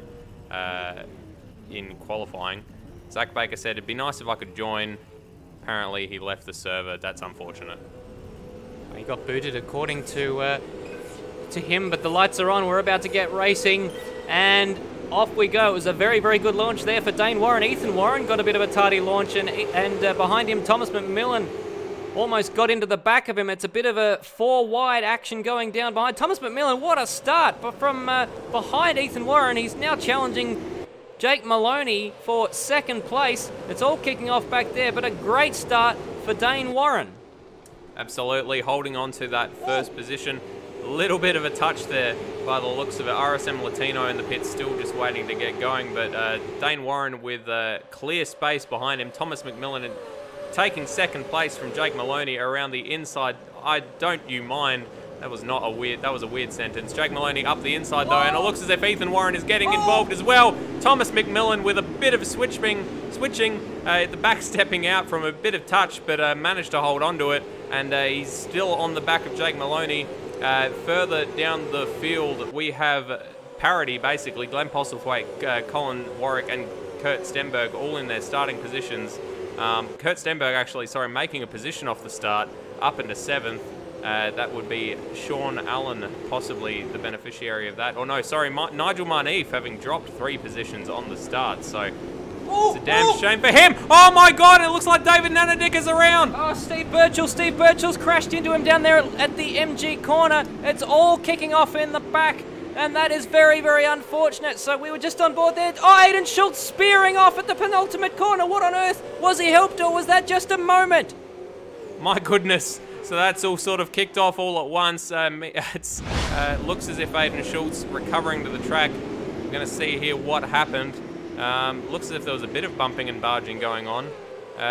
He certainly got a bit of help there. Not very much, but it must have just been enough. It looked as if it unsettled the car and threw him out of the corner. He has gone into the pits, unsurprisingly, to fix up that car. Meanwhile, at the front, Dane Warren still leading with a good 1.5 seconds over Jake Moloney. Jake Moloney not with that particular thing that he can brag about, since Thomas McMillan is currently going up the inside at Honda, and he's almost got it done. Jake Moloney with a bit of oversteer snatched the wheel and managed to hold onto it, but Thomas McMillan's putting him under an incredible amount of pressure, and Ethan Warren right behind him doing likewise. Bit of a gap behind Ethan Warren, so Ethan Warren can concentrate entirely on attacking. Meanwhile, Thomas McMillan and Jake Moloney both having to worry about the people behind him. Ethan Warren climbing all over those curbs. He is taking some very interesting lines trying to unsettle the people in front of him. Yeah, they were almost side by side coming through the hay shed. Jake Moloney tried to get a bit clear, but they all close up as they go down into MG. His best chance right now is if the guys behind him start fighting. So Ethan Warren and Thomas McMillan, if they start going side by side through a few consecutive corners, and Jake Moloney will be able to start to break away from them. But speaking of breaking away, Dane Warren has had his Christmases, his bar mitzvahs, his Ramadan. Actually, Ramadan, you get stuff taken away from you. But his opposite of his Ramadans, they've all come at once for Dane Warren. Absolutely, very well done. Absolutely have. He is clear in front with almost 2 seconds over Jake Moloney. Oh my goodness, Ethan Warren is taking that car to places where really I would be very scared to take it my own self. He is. That must be incredibly unsettling as Thomas McMillan having that behind you. Just you go into a corner thinking, oh nah, you know he's not going to be able to have a go into here, and Ethan manages to find a spot on the track to wedge his car where it's going to be visible in your mirrors, and you're probably going to be defecating into your pants, Stairs. Wonderful. Oh, we've got David Nenadick down there in 21st place. We'll just try and catch a replay, but he's currently trying to recover if we could find him. He's now down in 24th place and off the racetrack down there. Now, where is that? Coming through Honda. Looks like... Oh, yeah, that's exactly the same spin we saw someone else have in qualifying. Trying to remember who that was. Kurt Stenberg all over the back of Glenn Postlethwaite for 5th position. He's almost tapped him going through, I think it was Siberia. Again, I'm not au fait with these corners. No, it would have been MG. Or Glenn Postlethwaite's off the track. Oh, he's kept his foot in it. He's kept his foot in it. I don't know if I can't get back to see what's happened with him. He's managed to keep it on the track but he has lost out down to 7th position. So Kurt Stenberg up into 5th starting from 8th. So very well done from Kurt. Just pressuring Glenn through that last corner, and Glenn keeping his foot far too much in it. Oh my goodness, that looked hairy. That's one for the highlights reel there for Glenn Postlethwaite. He only lost 2 positions in that. He kept his foot in it, you were right, but he was having that battle with Kurt Stenberg. The car behind was Colin Warwick, and he managed to keep the car behind him at bay, which was Sean Allen, of course, for Race On Oz. Number 2 is now coming under some pressure from Sean Allen. Loses that place down there at Honda, although, having said that, Glenn Postlethwaite will have the inside as they go down into Siberia, and they go again side by side. This is just terrific racing, and shows that good things come to those who wait. Absolutely, and good Lord have we waited. His teammate, Glenn Postlethwaite's that is, Glenn Postlethwaite's... Oh my goodness. There's some tight tussling there between Sean Allen and Glenn Postlethwaite. Glenn not wanting to give that position up, and why would he? Down into MG, he's holding the tight line, but Sean Allen just finds a way through, doesn't manage to get a good run around the outside of the last corner, so he's going to have to follow him down towards the first corner. Glenn Postlethwaite's teammate, possibly in sympathy, Scott Nolan, span out at the southern loop just after Glenn Postlethwaite's incredible off. So he has found himself relegated back down, hashtag relegated, back down into, I believe, 20th position. So damn shame for him. But as we watch his teammate here going side by side throughout basically the entire circuit at this stage, we're catching up to where they started this battle. Sean Allen has managed to make the pass, and Glenn Postlethwaite is... oh my goodness, but then has an incredible moment coming through Sterner Corner and just manages to hold on to it. Glenn Postlethwaite, though, managed to take that position back, heading down into Honda. That was a bold decision to take that racing line back, and Sean Allen has gone off the track, off onto the grass. He's out in the boonies, as one of our co-commentators would describe, and he's dropped back to 10th place. Yeah, that was a valiant fight for Sean Allen, but in the end just completely missing his braking point down there at Honda Hairpin. Meanwhile, we've been having a fantastic battle going on between Ethan Warren and Thomas McMillan over the final spot on the podium, and Ethan Warren equally as out of shape. Oh, the door was open a millimetre, and McMillan walked right on through it like it was open much wider than it was. He's going to fight back, no two ways about that. Thomas McMillan has lost the place again on the switchback, so Thomas McMillan didn't get the drive out of MG that Ethan Warren, I should say. Dane Warren now out to a 3-second advantage all the way. Oh, massive weaving. The front straight is a loom. Absolutely. The door was open. I believe you were trying to say McMillan meter. No, that didn't work out anywhere near as well as I'd hoped. Oh my goodness! Oh, Thomas McMillan's around! No, he's managed to hold on to it. Oh my goodness, that has let Kurt Stenberg through into 4th position. Only just Thomas McMillan just with a... He's just... oh God, I can barely speak. He's managed to hold on to it, but Kurt has managed to slip through, just got his... Oh my God, I'm surprised that wasn't a worse accident, to be honest. Dipped a tyre in the grass on the entrance into the southern loop.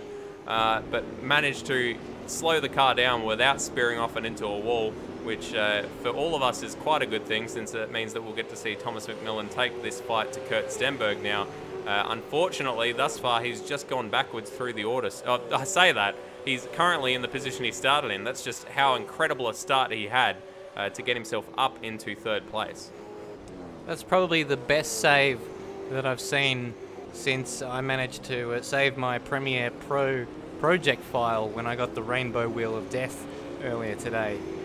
But nonetheless, jokes that really only editors will get aside. That's broken up the top 5 just a little bit now. Taking stock, that's Dane Warren, 4 seconds now ahead of Jake Moloney, with Ethan Warren behind him. The closest battle in the top 5 there is Kurt Stenberg, and Thomas McMillan's starting to close him down just a little bit. That was Aidan Schultz going down the pit lane, by the way, and looks like he's just done that to get out of the way, as he's still recovering from that first lap off, and a fair bit of damage as well. What have you seen, Madbird? Sorry, Brody Steen and Glenn Postlethwaite tussling through Southern Loop, touching all over the place. Very inappropriate touching. Corey Preston's managed to slip through the inside while they've been fighting. And Glenn Postlethwaite again, 2 tyres on the grass. Not going to have much grip out there, mate. He's managed to lose 2 positions in a corner, although he's going to come back at him through Honda. Might get this position back. He's on the inside. Corey Preston a little bit deep and just brakes and pulls onto the apex of the corner. Caused a little bit of issues there for Glenn Postlethwaite coming back onto it, but managed to hold onto it. And right behind Brody Steen, we have Sean Allen in the other Race on Oz car. Just, oh my goodness, this is you say good things come to those who wait, Stairs, but goodness me, this is currently surpassing expectations.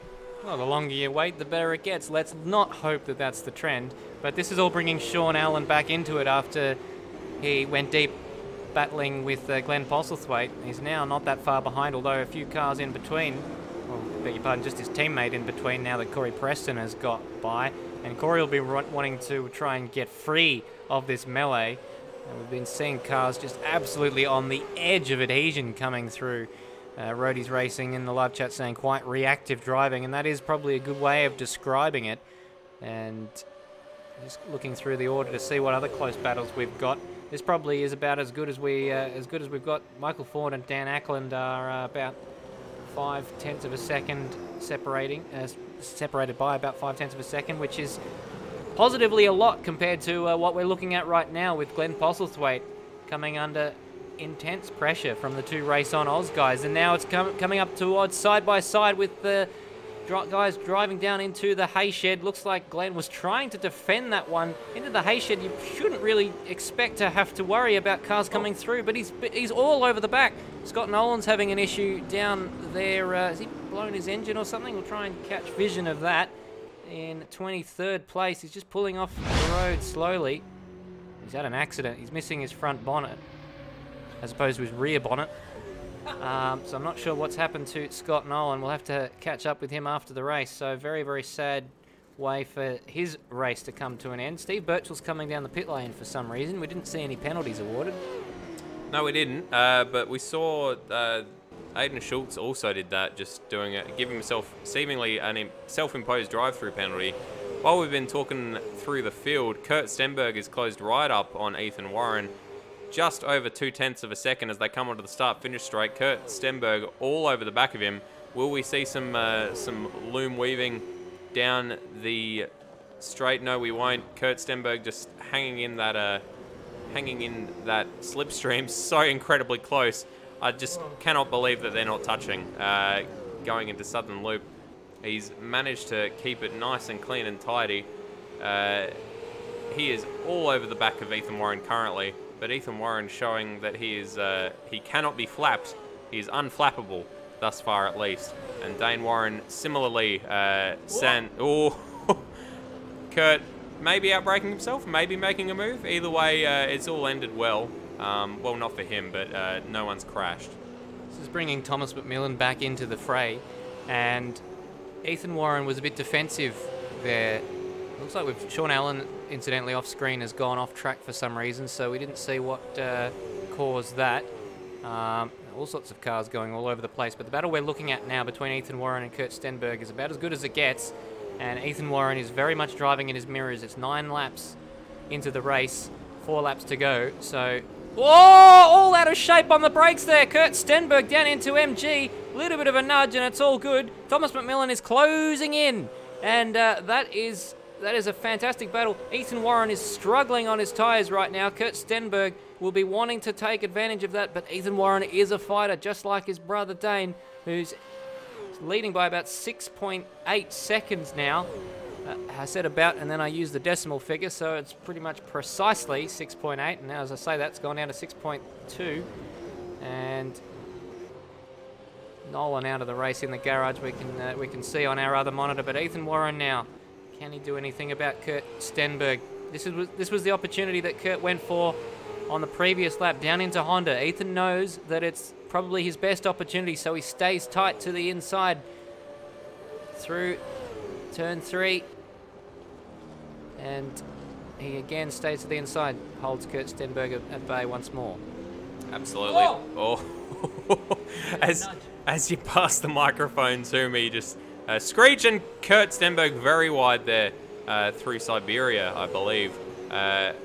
Managing to hold onto it right onto the back of Ethan Warren again, not giving him a break.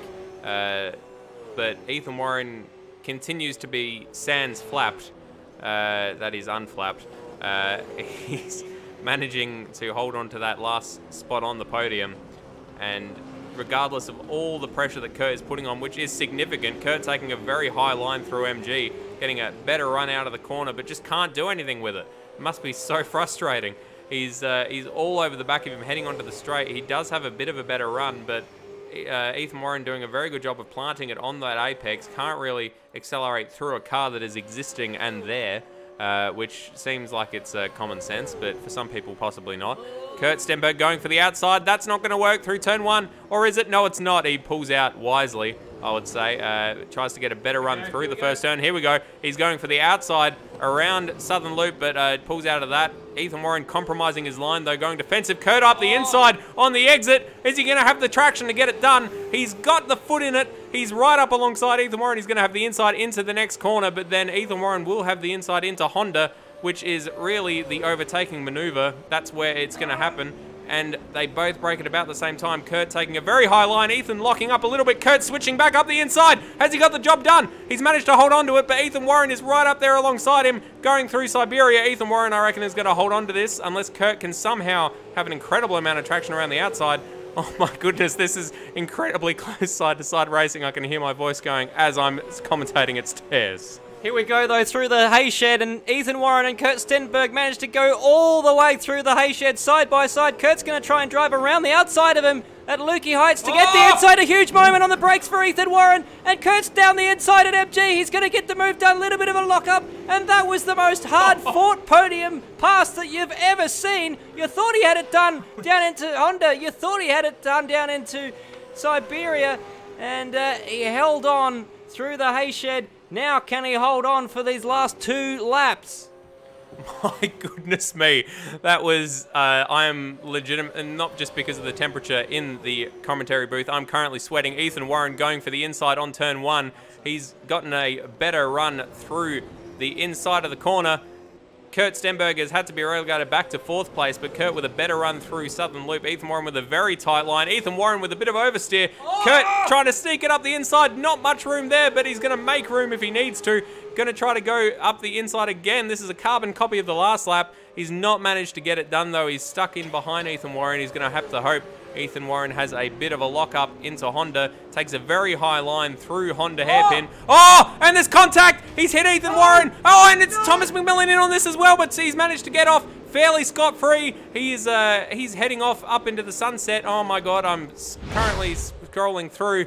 Thomas McMillan up in 3rd.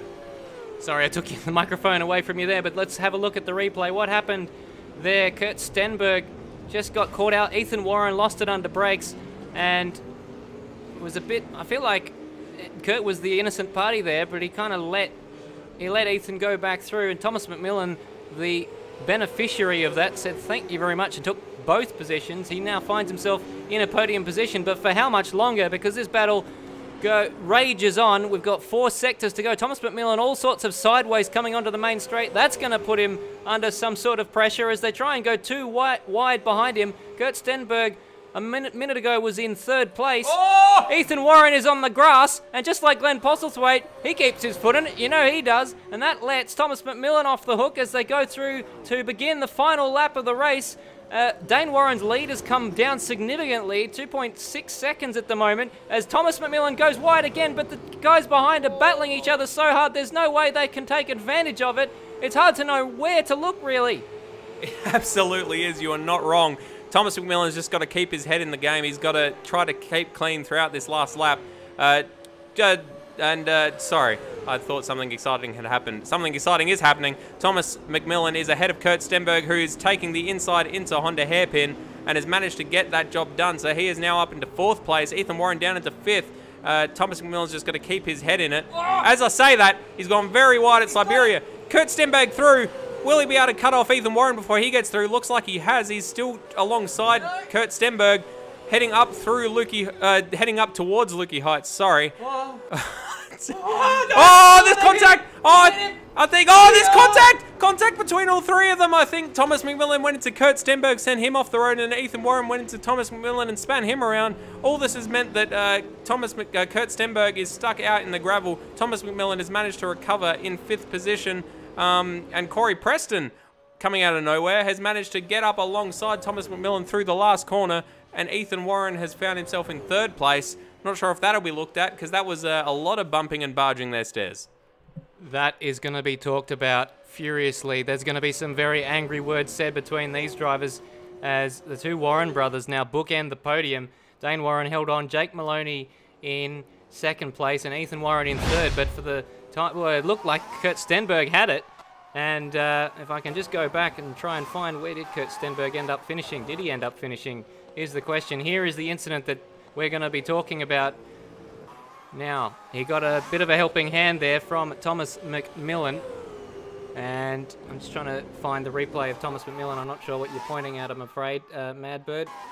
As we find out that sign language is not our strong suit. There is Thomas McMillan. Let's go on board with him and see what happened. Down through into the hay shed. Now, did Kurt Stenberg turn in on him, or did Thomas McMillan just... Yeah. Oh, I wonder how much earlier Kurt braked than Thomas was expecting. But nonetheless, it is generally your prerogative as the car behind to know when to brake. And that looked almost intentional then for the car behind. I don't want to put words in people's mouths, but what a bizarre way to end that race. I find it difficult to call without watching it many more times. Absolutely. I was trying to point at Kurt Stenberg's finishing position, which is 14th, considering he was fighting for 3rd place on the podium. That's an incredible fall from grace. Thomas McMillan managed to keep into 5th position, fighting off Corey Preston. Ethan Warren, of course, in 3rd. So, yeah, to be honest, I'm amazed that it didn't all come unstuck earlier than that. We were treated to some very close side-by-side racing that honestly got my sweat glands going. So I'm hoping that... I'm sure none of that was intentional, but I'm hoping that we see some more racing like that and no more crashes like that in the 2nd race stairs. That was exhilarating. Yeah, and hope we've got enough boys left for race 2. Still got a qualifying session and another race. And that's going to have dramatic championship implications, that particular race. With Kurt Stenberg finishing down there in 14th place. And, 14th place, which means that he's now on 588 points to Jake Moloney's 567 points. So that's a gap that was as high as 53 points from memory at the beginning of the night, and that's come down significantly. So 21 points now separating those two. Jake Moloney may well sniff that championship lead at the end of tonight. Absolutely, he'll be hoping so. That was and Kurt Stenberg will be spitting in his helmet. He started in 8th and was fighting for the last podium position, and it all sort of came undone in that last sector, or those last 2 sectors. But regardless, what some incredible racing we saw there, Stairs, between Thomas McMillan, Ethan, and Kurt. That was nuts to butts stuff. Incredible trust and respect shown between the 3 drivers. Well, until that last moment, at least. Yeah, I don't know if I fully agree with you there. I was absolutely loving the battle, but the way it ended was disappointing, and I think that ruined it. Fair enough. I won't disagree with you, let's say. But this has all meant that, in the end, Dane Warren has backed up his win at Melbourne with a win here at Phillip Island, which gives him a 1st position. I've just realised what you've done there yourself, because I was thinking, surely not, Jake Moloney. Yeah, speaking about those points, to stop you from digging myself out of the hole that I've just done. What I have done is forgotten that Tasmania happened and added those points onto the post-Melbourne points. So nonetheless, the points gap for Kurt Stenberg has come down. We wait and see exactly by how much, but the numbers I gave you earlier were totally wrong. Yes, but we all make mistakes, and good. Sometimes you have a mare and I'm having a mare. Goodness me, you've got enough on your plate, mate. I don't think any of us judge you for it. So we've got a little bit of breathing time now while we wait for the second qualifying session to begin. Confirmation there, of course. Next round, the Perth Super Night on the 6th of May. At least hopefully on the 6th of May, once hoping that all these issues are sorted out, which, knock on wood, we haven't had any of since we've switched over to this particular brand of electronic serving device. Don't know why I said it in that particular way. Looks as if we're just getting it all set up for the next race, changing the lap count, etc. And then we'll be hopping into qualifying again. The third qualifying session we'll have called tonight, Stairs. That's right, and we will not be having a warm-up session for race 2 due to that causing an issue apparently in race 1. So we'll be going straight into the race from the qualifying. So that probably means we should have our break now. Otherwise, we probably won't get an opportunity to go to the bathroom. So without further ado, we'll be going to a break and we'll see you very soon. So don't go anywhere. Welcome to the previous round recap, brought to you by your friends at Apex Rear Wing. In the absence of Dane Warren, Jake Moloney stamped his authority over championship leader Kurt Stenberg and took pole by almost a tenth of a second in race 1 qualifying. And he goes up by 500ths more. In an action-packed first corner, Glenn Postlethwaite came out on top, only to lose the lead back to Jake Moloney heading down the back straight. A few laps later, Kurt Stenberg managed to find his way past, chasing down Jake Moloney, who had built a dominant lead. Some antics on the part of Dodger led to Glenn losing further positions, winding up as low as 7th place, the first of several incidents involving the Jack Daniels driver. Dodger's just lit it up on the exit of the hairpin, and that was very, very unlucky. Glenn had to get out of the throttle. Goodness gracious me. It's ruined about 6 other people's races in London. Meanwhile, at the front, Thomas McMillan managed to find his way up into 2nd place and was almost there for a full lap until an incident with Dodger saw him demoted to 12th. Oh, it's Dodger! He's hit Dodger! Kurt Stenberg lost out to Sam Blacklock and Colin Warwick, dropping to 4th. Blacklock managed to pass around the outside of turn 5 to take 2nd place as the lag monster once again reared its ugly head and caused the race to be called early on lap 16, with Jake Moloney taking the win. Jake Moloney proved he wasn't just a one-hit wonder by starting race 2 from pole position, but again giving it up in the first corner. It would be another 4 laps until he had another opportunity to retake the lead. Eventually, the race settled down somewhat, without most of the drama that we saw in race 1. Thomas McMillan again was unlucky with a lapped runner, colliding with a claim bite. A claim bite didn't exactly get out of the way, but Thomas McMillan didn't really judge a claim bite's speed very well there. As Jake and Kurt stretched their advantage, all eyes were on Corey Preston and Zach Baker, who had a fierce battle for the last podium spot over the final 5 laps. There's Zach Baker still with his nose up inside. They go side by side through the penultimate corner, through the final corner, and Preston's got the job done. Jake Moloney was in a class of his own, never looking threatened as he took the 2nd race win, his 4th of the season. Kurt finished 2nd to maintain his championship lead, ahead of a nail-biting finish which saw Preston take the final step on the podium. He has managed to stave off the attack from Zach Baker, and it's going to be a drag race to the line. He holds him out by 1/10 of a second. Hello everybody, and thank you for joining us wherever you're watching around the country or indeed the world. We're here in Kota, Monaco, Sydney, Imola, Shanghai, Albert Park, Austria, Suzuka. Down the inside of Pablo, and there's contact. Spun out already. They've had to double stack.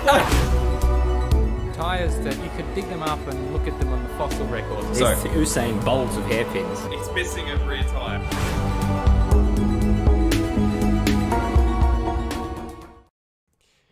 Welcome back to the Automobilista Supercars Championship. Coming to you from Phillip Island in the state of Victoria. I don't know how I was going to finish that sentence. In the southeast of Melbourne. It's a beautiful spot. Have you actually been down there at all, Madbird? I have not, since you happened to ask. You could have gone with East Phillip Island in whatever particular body of water that would be. I'm guessing the Pacific. In theory, it juts out into the ocean, does it not? Not really. You're looking at me. I'm making an embarrassment. Probably of myself. more the Southern Ocean. Ah, okay. So yes, I'm making an embarrassment of myself. Where is the line though, Stairs, between the Pacific and the Southern Ocean? I find it my duty in life to break down these barriers, Well, Bass Strait is yes, that is a passage of water. But where can something be a strait and not part of the ocean? You know, like for example, the Southern Ocean is an ocean that borders the south of Australia, but we've also got an area of water called Backstairs Passage, which separates Cape Jarvis or Cape Jervis, as some people like to say, from Kangaroo Island. Is that still considered to be the Southern Ocean, or is it therefore Backstairs Passage and nothing else? Indeed, and like for example, the English Channel. Like if you're going into the English Channel, do people say, like if people say, oh, I'm going to sail on the sea, and they go, no, you're not. You're going to sail in the English Channel. You lying bastard. To people split those kind of hairs? Regardless, Mr. Walshy, we do appreciate your input. Sounds as if we've just been tearing strips off you for the last 45 seconds, but these sort of what's wrong with me today? These sorts of geographic semantics are important, I think, to highlight, and I quite like geography. I'm a fan myself. You familiar with Mount Athos? No. It's a mountain in Greece where there's a particularly high concentration of monasteries, and no women are allowed there. Sounds awful. Sounds like Never mind. Having a difference of opinion, I believe. Monasteries aren't my favourite thing in the world, but the mishmash of different cars coming out of the pit garages that you can see on your screen means that we're about to get started for qualifying again. And it has to be said, Corey Preston, by goodness gracious me, he loves being the first onto the racetrack in qualifying. Does he indeed? It's usually Thomas McMillan 3 deep in the queue to get out there for qualifying, which is poor form for him. He's usually the one chomping at the bit to get out there. But regardless, it will be Corey leading us off this time around. Just checking to see if we do have live races. Indeed, we do not. So we'll persevere as we always do.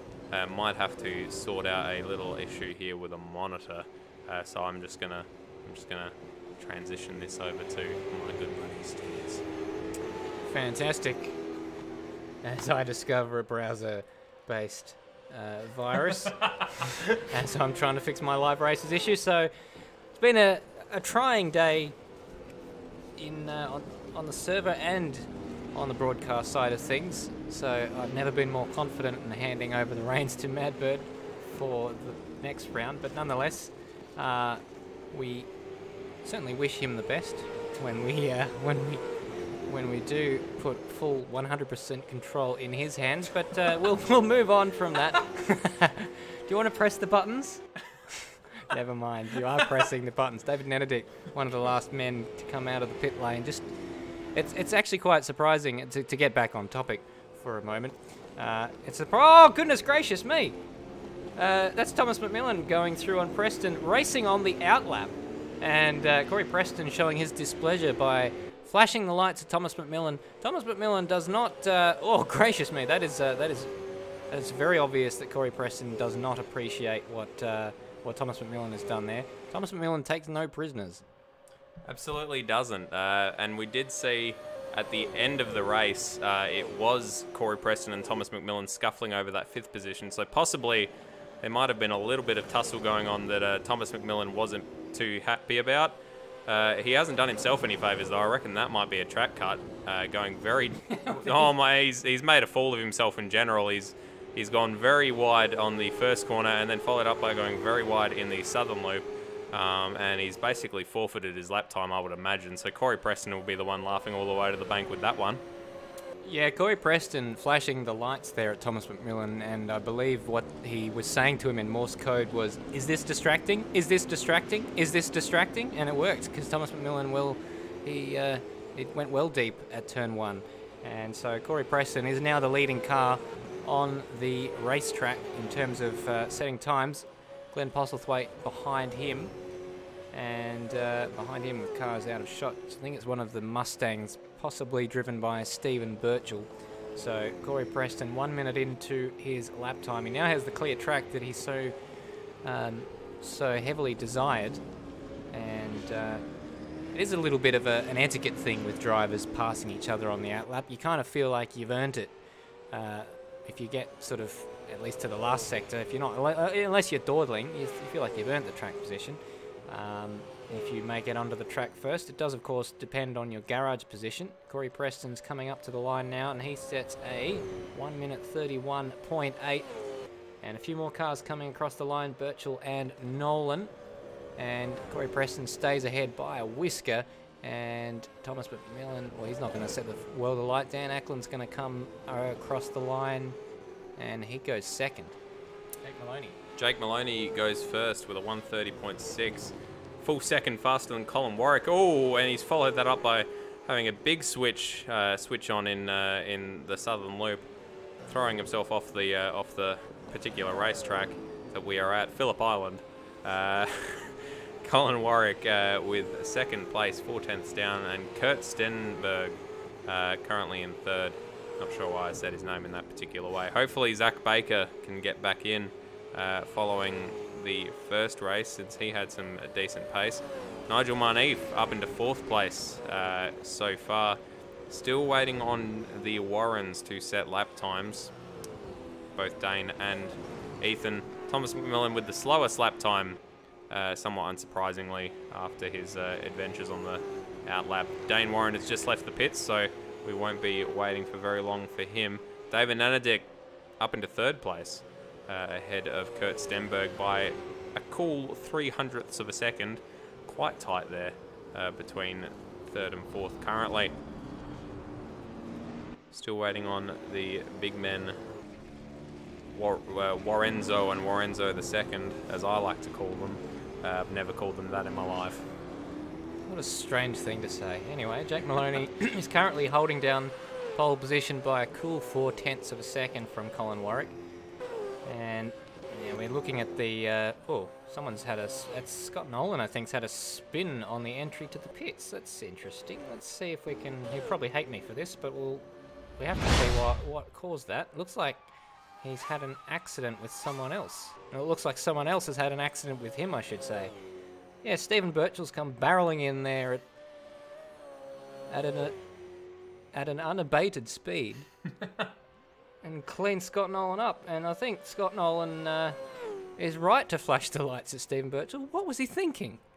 That was, it seemed like he carried a fair amount of speed into the pit entry, which he was unable to arrest, to say the least.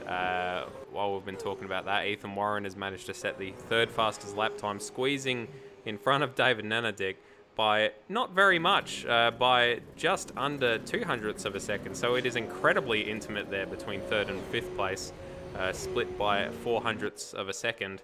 Dane Warren has now begun his hot lap, so this is the man to watch following his poles in the first aborted qualifying session rather, and the second qualifying session, and of course his dominant win in the first race. Got a little bit sideways there going around Southern Loop, but it looked all under control. It's not we know a couple of racers who are very quick, and they just seem to be jinking all over the track, and they seem to find the grip wherever it happens to be. He doesn't have a style like that, does Dane Warren. It just smooth and fast, quite Xeris-like, another racer that we know quite well. Well, that said, it looked aggressive to me as well, with wheel up in the air like a dog taking a piss, and it just manages to steer it very, very subtly in a way. It looks like the car it's always pointing direction he wants. It may sound like a stupid thing to say, but it's lots of little minute adjustments doing that, and the car is just always rotating on an axis almost unbelievable to the human belief system. As I waste time as Dane Warren comes to the line, he's been up marginally on all of his sector times, and it equates to a 1/10.5 over Jake Moloney. So Dane Warren sits in provisional pole, and what a beautiful lap there. And again, I think we've got to throw away the pointing, Madbird, because it's not working. What are you pointing at? Do apologise. Jake Moloney just flashed under the timing bridge as you were talking about. I thought that he would perhaps wrest that pole position back, but he indeed didn't. So it ended up being just confusing and probably irritating for the listener. Colin Warwick has managed to bounce himself up into third place, so well done him. Ethan Warren, David Nanadick, and Kurt Stenberg still in the same order, well, albeit not the same positions they were moments ago, with David Nanadick showing some decent pace. Just hoping his teammate Zach Baker has the chance to get back in, though with 1 minute and 20 seconds remaining in the session, it's looking less and less likely. Dane Warren on another hot lap, although he is down marginally in the second sector. Have to wait and see what happens. Oh, heard an accident. Sure, yeah, we heard someone have an accident there. Sorry to wrestle the microphone away from you as Dane Warren comes into the pits. He was down on his own pole time, but he was still on target for a lap that would have been quicker than Jake Moloney, so consistent. I appreciate you handing the mic back over while I'm mid-yawn. Oh, I didn't see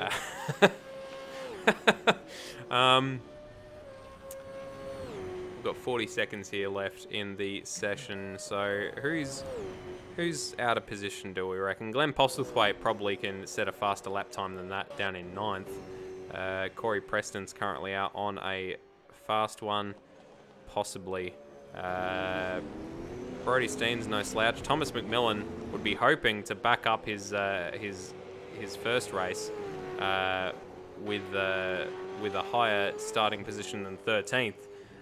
He did have an incredible start off the line, gained 3 positions in the first race, but gaining 10 positions off the line is a little bit of a taller ask than 3. Glenn Postlethwaite here approaching the end of his lap. We see him round the last corner there, flashing past the lights and across the line. Jumps up into 3rd place.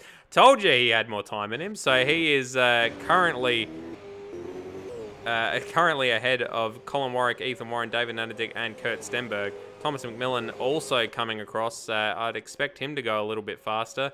Bit of a sloppy exit there. Couple of tyres on the grass. He crosses the line up into 9th. A little bit better, but it's probably still not 100% representative. Corey Preston crossing the line. Don't know if he'll improve. Gets 1 more position out of it, up into 11th place, and then immediately drops back down to 12th. Thanks to, I imagine, that would have been Sean Allen. Oh, Brody Steen, possibly. My pardon. One of those two. One of those two. It was a gold and grey car. And that's time on that qualifying session, and Jake Moloney got back up ahead of Dane Warren while we were looking at all the also-rans, so that's a bit of a surprise. Gracious me, are we useless tonight? So Jake Moloney back with, by the skin of his teeth, 0.02 of a second. Jake Moloney jumps ahead of Dane Warren, and he'll start race 2 from pole position. Absolutely, which he will be hoping to continue the race in pole position and hopefully end the race in pole position as well. That would be considered a Grand Slam, I believe, is the term. So not necessarily with that pronunciation. Not necessarily, but, you know, I like to put my own spin on it. Kurt Stenberg managed to get up into 3rd as well. Man, we really are useless tonight. Which has relegated Glenn Postlethwaite, Colin Warwick, and Ethan Warren down to 4th, 5th, and 6th, respectively. Ethan Warren, I doubt, is going to be happy with that sort of qualifying time, and he will be pushing in the race harder than we've ever seen him push before, except perhaps if he was a pregnant woman. Yes, you always leave me with something that makes me rethink what I was about to say, but nonetheless, we're without live races tonight, so that is our very, very weak defence for our missing a few interesting things in that qualifying session. And it has to be said, that was a qualifying session that changed around a lot more than we're used to seeing. It was. We don't usually see those sort of changes at the top right at the end of the session. People sort of get their hot laps in fast and early, and then we're left with not too much to talk about. So I appreciate them not doing that for us. It's just a shame that we weren't aware of the things we should have been talking about. All right, well, let's not dwell on it, because then people will remember it. So moving on, race number 2. 23 laps, and we know that we're going to have a pit stop, presuming that we don't have lengthy periods of the race held under the safety car, and people are able to save 3 laps worth of fuel, but Jake Moloney's certainly taking an awful long time to get onto the grid, and so too Dane Warren. They made it. Jake Moloney just... Oh, he got a bit of a thwack in the back there from Kurt Stenberg. Madbird, do you want to take us through the grid? Absolutely. So Jake Moloney wanting to fight back, get a win this time around, starting from first place. Dane Warren, after his dominant win in the first race, wanting to follow that up, not let Jake Moloney get a win, starting in second place. Should have been an easier way to say that. Kurt Stenberg starting in 3, much better qualifying position than in the first race. Glenn Postlethwaite up into 4th place, so good start for him. Hopefully no off-the-track antics to drop him down the order this time. Colin Warwick up in 5th, very good work. Ethan Warren, after some very close racing in the first race, not quite up there in qualifying, but I imagine he'll be all over as far as racing is concerned. David Nedadick up at a 7th place, very good qualifying session for him. Nigel Marneef, not Nigel Mansell, as I unnecessarily mistook. Good. In 8th position, Thomas McMillan in 9th after a very feisty race in the race 1.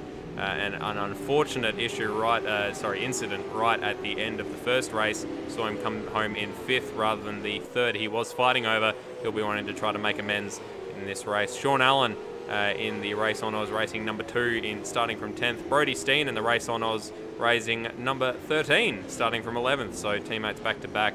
Corey Preston starting from 12th. Dan Ackland in the Mustang Synergy Sim Racing 375 starting from 13th. Scott Nolan hopefully finishing this race after he got some hefty damage in the first race after a prang at the corner on the outside of the last turn, we're told, DNFing. Stephen Birchall starting from 15th. Adam Zeitinger 16th. Ozrob for War Race Engineering in 17th, followed by Jay Borg in the Stealth Penrite black liveried racing car.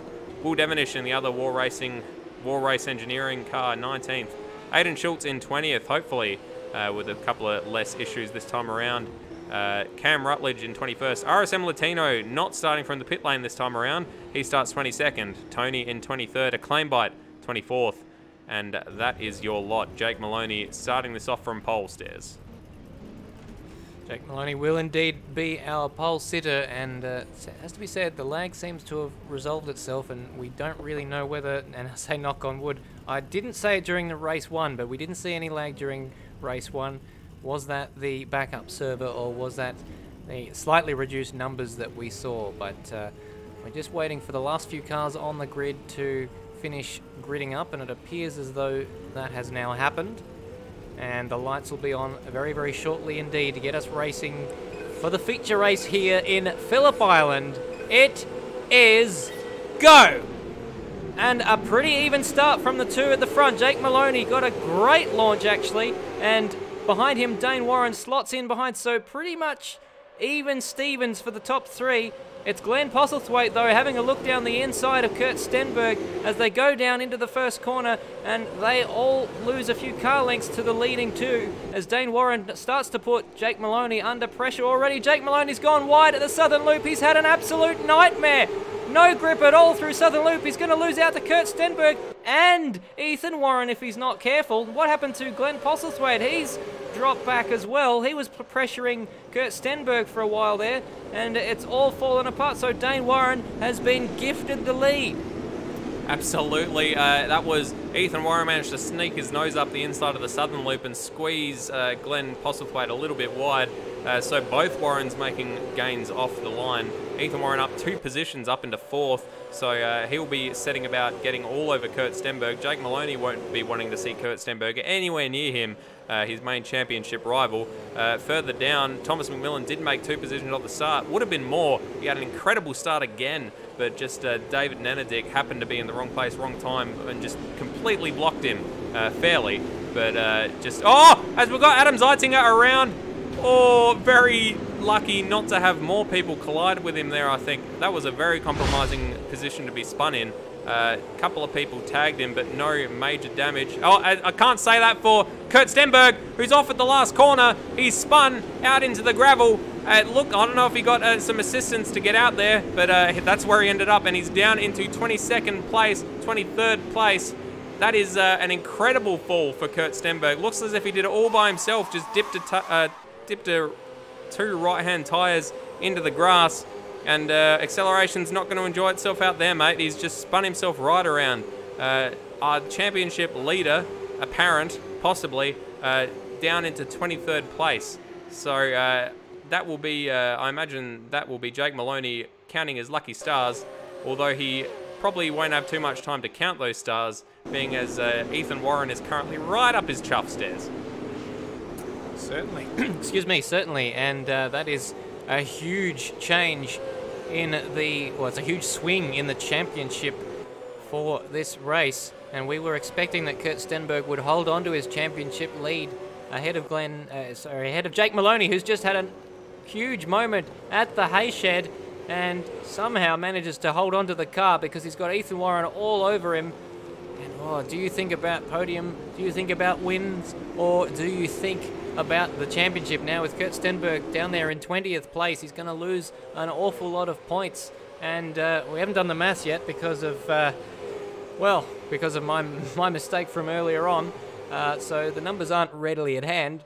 Furious calculations going on Madbird's phone. But it seems as though that gap is going to come down by an awful lot more than we thought. Now here, Ethan Warren down the inside at the first corner. There's absolutely nothing Jake Moloney can do except try and switch back, but that'll put him on the outside for Southern Loop. He doesn't want that.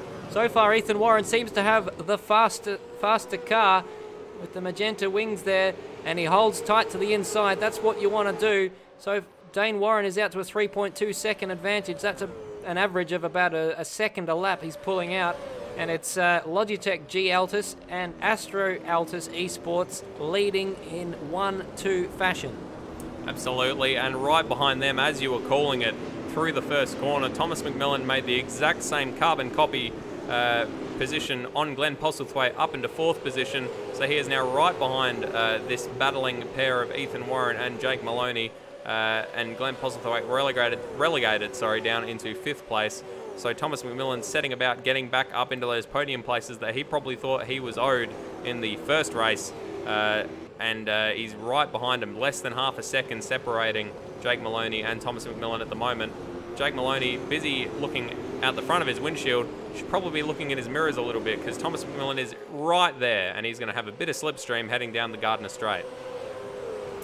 That's right. Now, pit window apparently is open now, lap 3. We don't expect anyone to come in quite this early, though, as it would mean that you'd have to go such a long time on your tyres. So we'll try and keep an eye on who's in the pits and who isn't.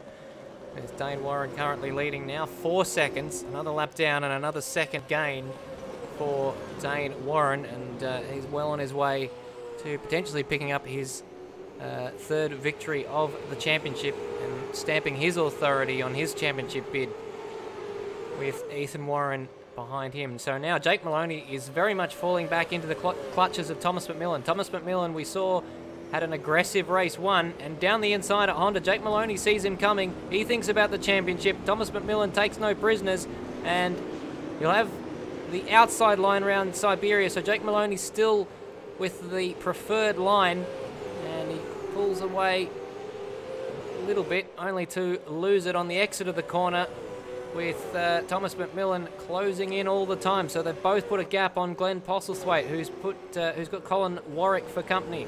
Thomas McMillan through Lukey Heights. No way through there. He's going to try and set up for a move down into MG. Out breaks Jake Moloney, and Jake Moloney tries to undercut. Switch back round the outside, and he's managed to get the position. Thomas McMillan, he's up 6 spots from where he started. Incredible. Jesus wept. Yeah, he is doing a fantastic job up there in 3rd place. But Jake Moloney, what can he do about this? This is all going from bad to worse for him from his perspective. Might be worth, honestly, getting into the pits sooner rather than later. Get some clear track space, and you can just punch in some hot laps. Because following along behind the likes of Thomas McMillan, Ethan Warren, all he's going to be doing is tussling for those positions, which won't be fast. He's better off trying to go for the undercut, I reckon, and put in that camp as well Kurt Stenberg, who has done quite well. He's up into 17th place and currently has a gaggle, I think is the only technical term you could possibly use, ahead of him of Aiden Schultz, Dan Ackland, Ozrob J. Borg, and Adam Zeitinger. This will be entertaining. Yeah, so this is going to be a little bit like Muhammad Ali punching ants, I think, as he scythes his way through this field. That's one out of the way already, and it's a little bit scary. I'm just hoping none of these guys take him out, make his night from bad to worse. He's got Dan Ackland in the middle of that, so he's no slouch in the Synergy Sim Racing Mustang. So already up to 16th place. So he was down as low as was 22nd, I think, at one stage. So Kurt Stenberg up to 16th place, has to be said, 13 places down on where he started. He'll be bitterly disappointed with the way that opening lap went. There's absolutely nowhere to go down there at MG because we've got Jay Borg making a move on Dan Ackland down the inside of MG. They're going to go side by side through the next corner. Kurt Stenberg wants to size these guys up. Well, no, he's actually almost side by side through the penultimate corner. What he wants to do is get the best exit he possibly can off the final corner to try and get them down the straight. And he's right up underneath Jay Borg, almost bump drafting him down the straight. Will he be able to get him down there at the turn 1? It's hard because Dan Ackland's in the way, and doesn't really matter. Kurt Stenberg finds a way through, so he's got the position up to 15th place. He's ticking them off one by one. And he's going to need to. Jake Moloney, Stairs has been covering for me incredibly well while I've been hurriedly doing some calculations. Jake Moloney currently has a 30-point lead heading into this race. So every bit of points is valuable for Kurt Stenberg, trying to get back up through the field after his horrendous accident on the first lap. It was the first lap, wasn't it, right at the end of it? So he's going to want to claw back as many points as he possibly can, carry on this championship battle towards the next round.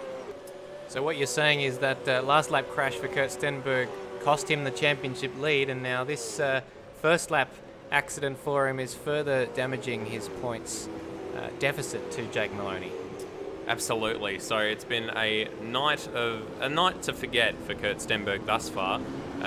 It could all turn around. He is in 13th place. So how far is he behind the leader currently? Approximately 22 seconds. So it's not insurmountable, especially if there was a safety car, or if there are some accidents up towards the front. He could easily find himself back up at the pointy end, and indeed he has gone from 23rd to 12th in about 4 or 5 laps. So he's gaining those positions back at a considerable rate of knots. It's just whether the gaps will be too big for him to overcome a bit of a moment there as he's catching up under one of the War Racing Engineering guys.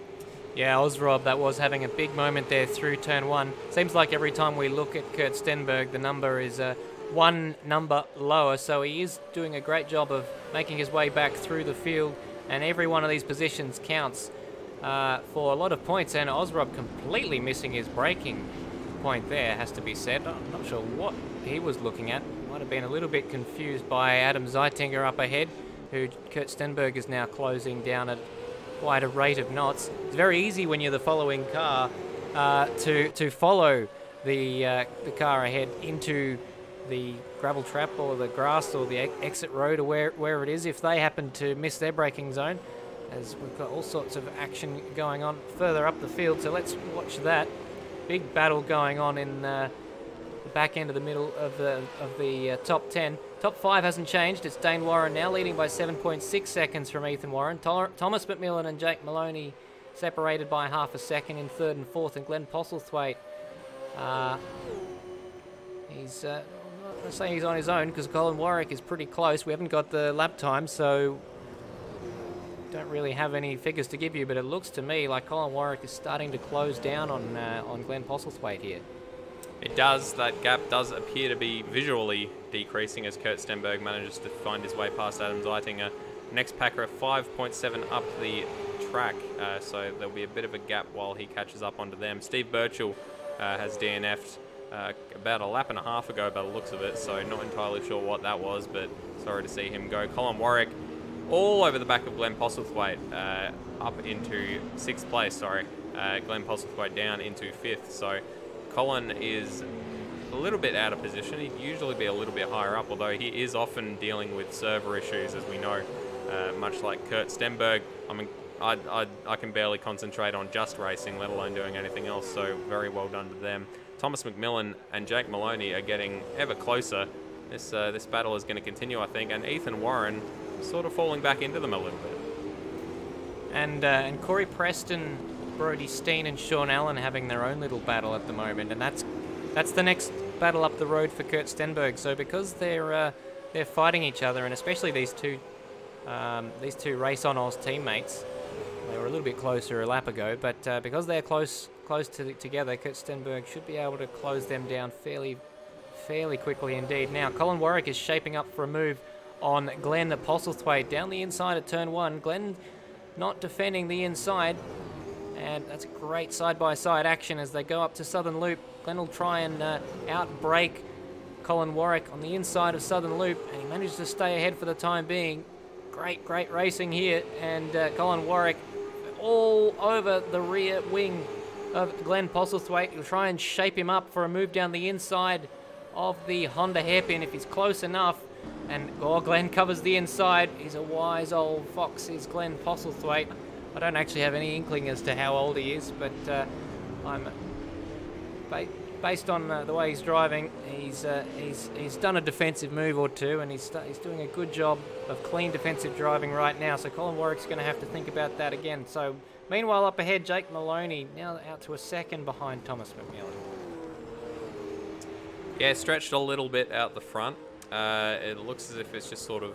Colin Warwick very close to the back of Glenn Postlethwaite going through Lukey Heights down into MG. He's going to get a higher line into it, but can't quite do it. Glenn parked that with a bit of a lock-up on the apex to perfection, and there was nowhere for Colin to go, so he's going to have to continue on. He's dropped back a little bit from that, but he will have a bit of slipstream assistance down the Gardner Straight. Just wondering when we might start to see some pit stops coming on. I think I saw Scott Nolan's pit crew coming out into the pit lane ready for service, so I'm not sure if that was a... no, it looks as if he is. So Scott Nolan, first one to bite, or first one to blink, rather, straight into the pits, lap 9. Get it slowed down for that light there.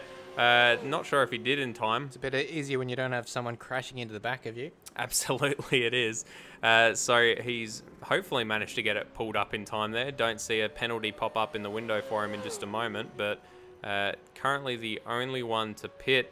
And as we said earlier in the broad... RSM Latino in as well, with an even hairier entrance to the pits, sliding along the Armco a little bit there. So he'll have damage.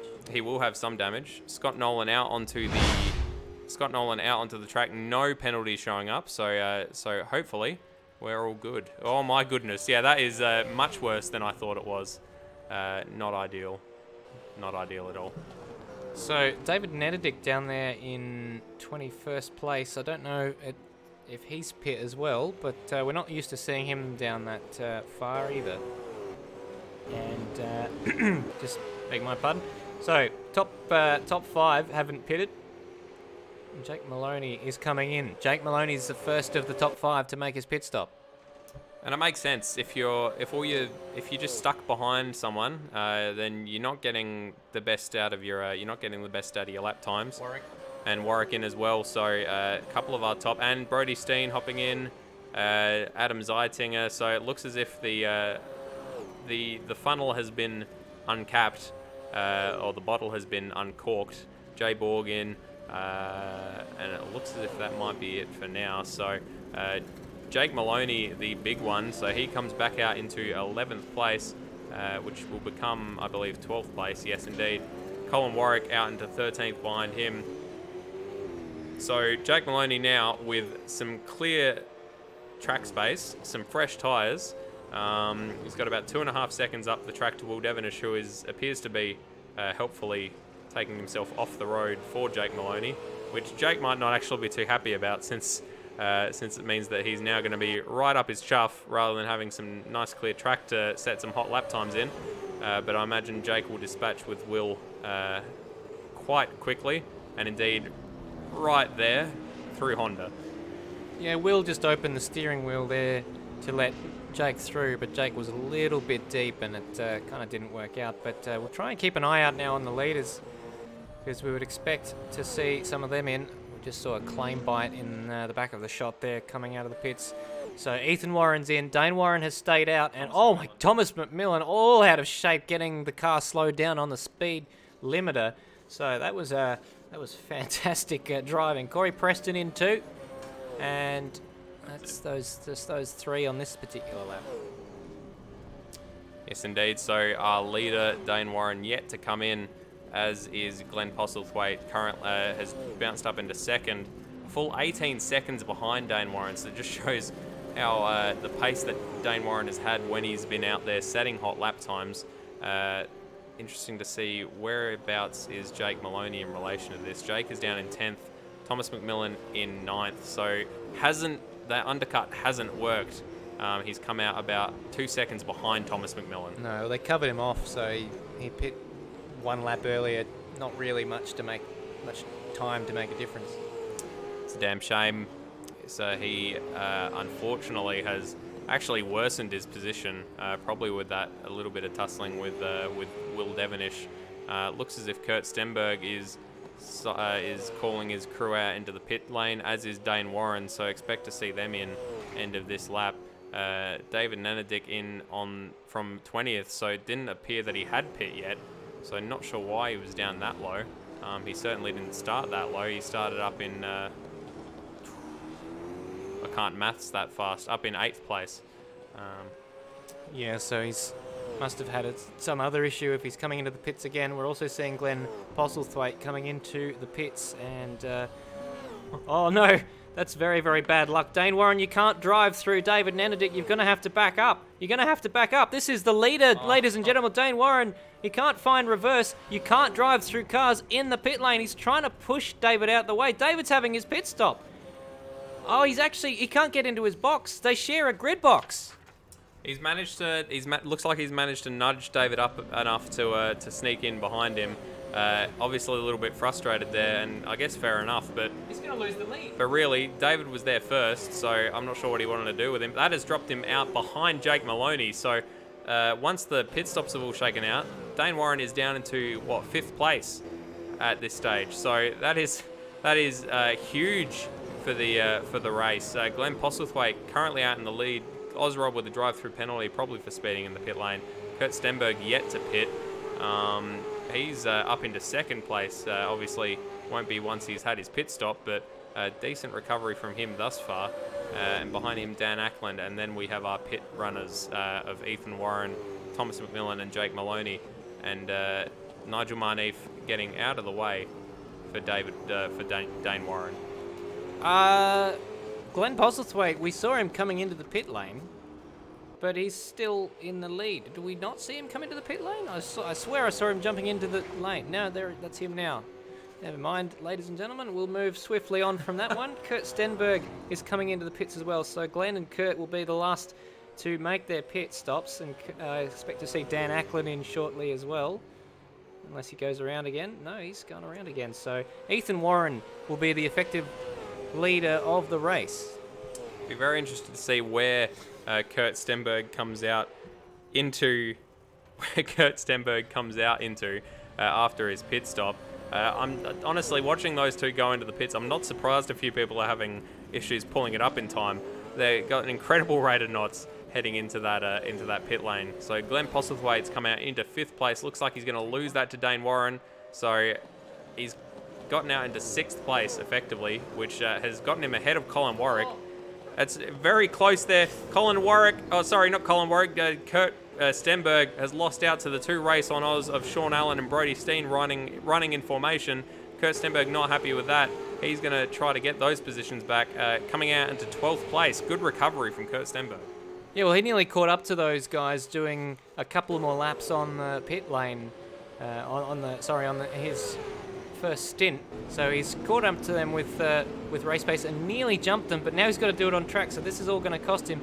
It shouldn't be too difficult for him because he's going to have very, very fresh tyres, and they should almost be up to temperature now. The right-hander, of course, at Honda being probably the biggest issue there on the cold tyres, as the left-hand side tyres don't have any heat in them at that point, but they should be well up to temperature now, so that's very interesting. It's all very interesting, to be honest. We're about to see probably Dan Ackland to make his pit stop, and indeed he does oblige me by pitting immediately, so we'll see where he drops out. Ethan Warren is going to assume the lead of the race in a few short seconds. Thomas McMillan is going to have some fire in his belly because he smells a win right now, up 7 spots. Could potentially be 8 if he manages to overhaul Ethan Warren, and goodness gracious me, that could end in tears. Dane Warren set the fastest lap of the race, so he's also got fire in his belly. Jake Moloney is about 6 seconds ahead of him. Dane's got a lot of work to do. I don't know if he can claw all that time back. That is a lot of time and a lot of positions that he's going to have to fight for to get back onto the podium, let alone win. Colin Warwick and Glenn Postlethwaite have resumed with very few commercial breaks their battle that they were having before the pit stops. They were very close on track. Thomas McMillan, I kind of wrote him off during the qualifying, saying, oh, you know, it's going to be a lot harder for him to get up onto the podium from 10th position, blah, blah, blah. He's currently in 2nd place and only about 0.6 of a second off of a win. And we know from the last race that there's not too much between himself and Ethan Warren. They are very well matched on the track. Do you like your words with tartare sauce? Because you're going to have to eat them. Not a big fan of tartare myself. Would prefer some garlic aioli if you've got it. And if not, I would like to speak to your manager. Not sure about garlic aioli. I do know that my housemate has some egg mayonnaise, though. But probably not for long. Jake Moloney, I think, is starting to catch up to these two. So this could be a 3-car battle for the lead shortly. Absolutely. Very close there. Thomas McMillan gaining down the Gardiner Straight. Now 0.2 of a second separating the top 2. He's having a bit of a look up into Southern Loop. Oh, that noise was not the mating call of some Southern strike. That was my co-commentator having a bit of a moment as it looked like Thomas McMillan might make a bit of contact, but managed to not. Less than a 10th as they're heading down towards Honda. Wisely breaks a little bit earlier. Goes for the inside. That door was not McMillimeters open. That was certainly well and truly on its way to being shut. Nice work shoehorning that in there, just like Thomas McMillan tried to shoehorn his car in there and gets it all out of shape, crossed up on the exit of Siberia. These guys are battling tooth and nail, and Jake Moloney is closing in huge chunks, and it's all compressing because a minute ago Dane Warren was 8 seconds behind. Now he's 6 seconds behind. It's under 6 seconds now. These guys it's gonna cost them all the win if they don't work together for just a few laps and then consign it to a last lap battle. It's going to be a 4-car royale if Dane Warren catches up. You managed to get there. Yeah. They're going to converge on one another in the last couple of laps of this race at this rate, maybe even earlier than then. As you say, Dane Warren now under 5 seconds behind Jake Moloney. Ethan Warren managing to stretch his advantage over Thomas McMillan just a tiny bit, but under 6 seconds covering the top 4. This is very, very tasty, as I'm sure your housemate would think about that egg mayonnaise we were speaking about before. Thomas McMillan going to have another go down into the Honda hairpin. Hopefully a little bit more considered. Yeah, hopefully a little bit more considered. He hasn't gone for it this time. Goes for a wider line and then tries to get a better exit. But Ethan Warren Ethan Warren didn't want him sticking his nose up there again. He was all over the curbing and again at Siberia. Jake Moloney has now caught up to this battle. I think it's fair to say the gap is completely visual now. But Thomas McMillan, I think he's either going to win this race or he's going to crash out trying to, because it seems to be all or nothing with Thomas McMillan. He is aggressive. If I was him, I'd be quite happy with having made up 7 spots from where I qualified. Second place would be a terrific result, but even that's going to be hard with Jake Moloney catching up. They've got a claim bite ahead, a lapped vehicle, and that's going to be very... Oh, it's a difficult spot to catch him. Ethan Warren has hit a claim bite. A claim bite stayed on the racing line, but there was a memo in the driver's briefing to say it is the passing car's responsibility to not hit the lapped car. Lapped car does also have a responsibility to not make it too hard, but it really is... The onus is on both of them, essentially. Somehow, Ethan Warren has kept ahead. He's all sorts of sideways through the first corner. Thomas McMillan is going to try and side his way up through on the curb. 2 wheels on the grass, the other 2 on the curb.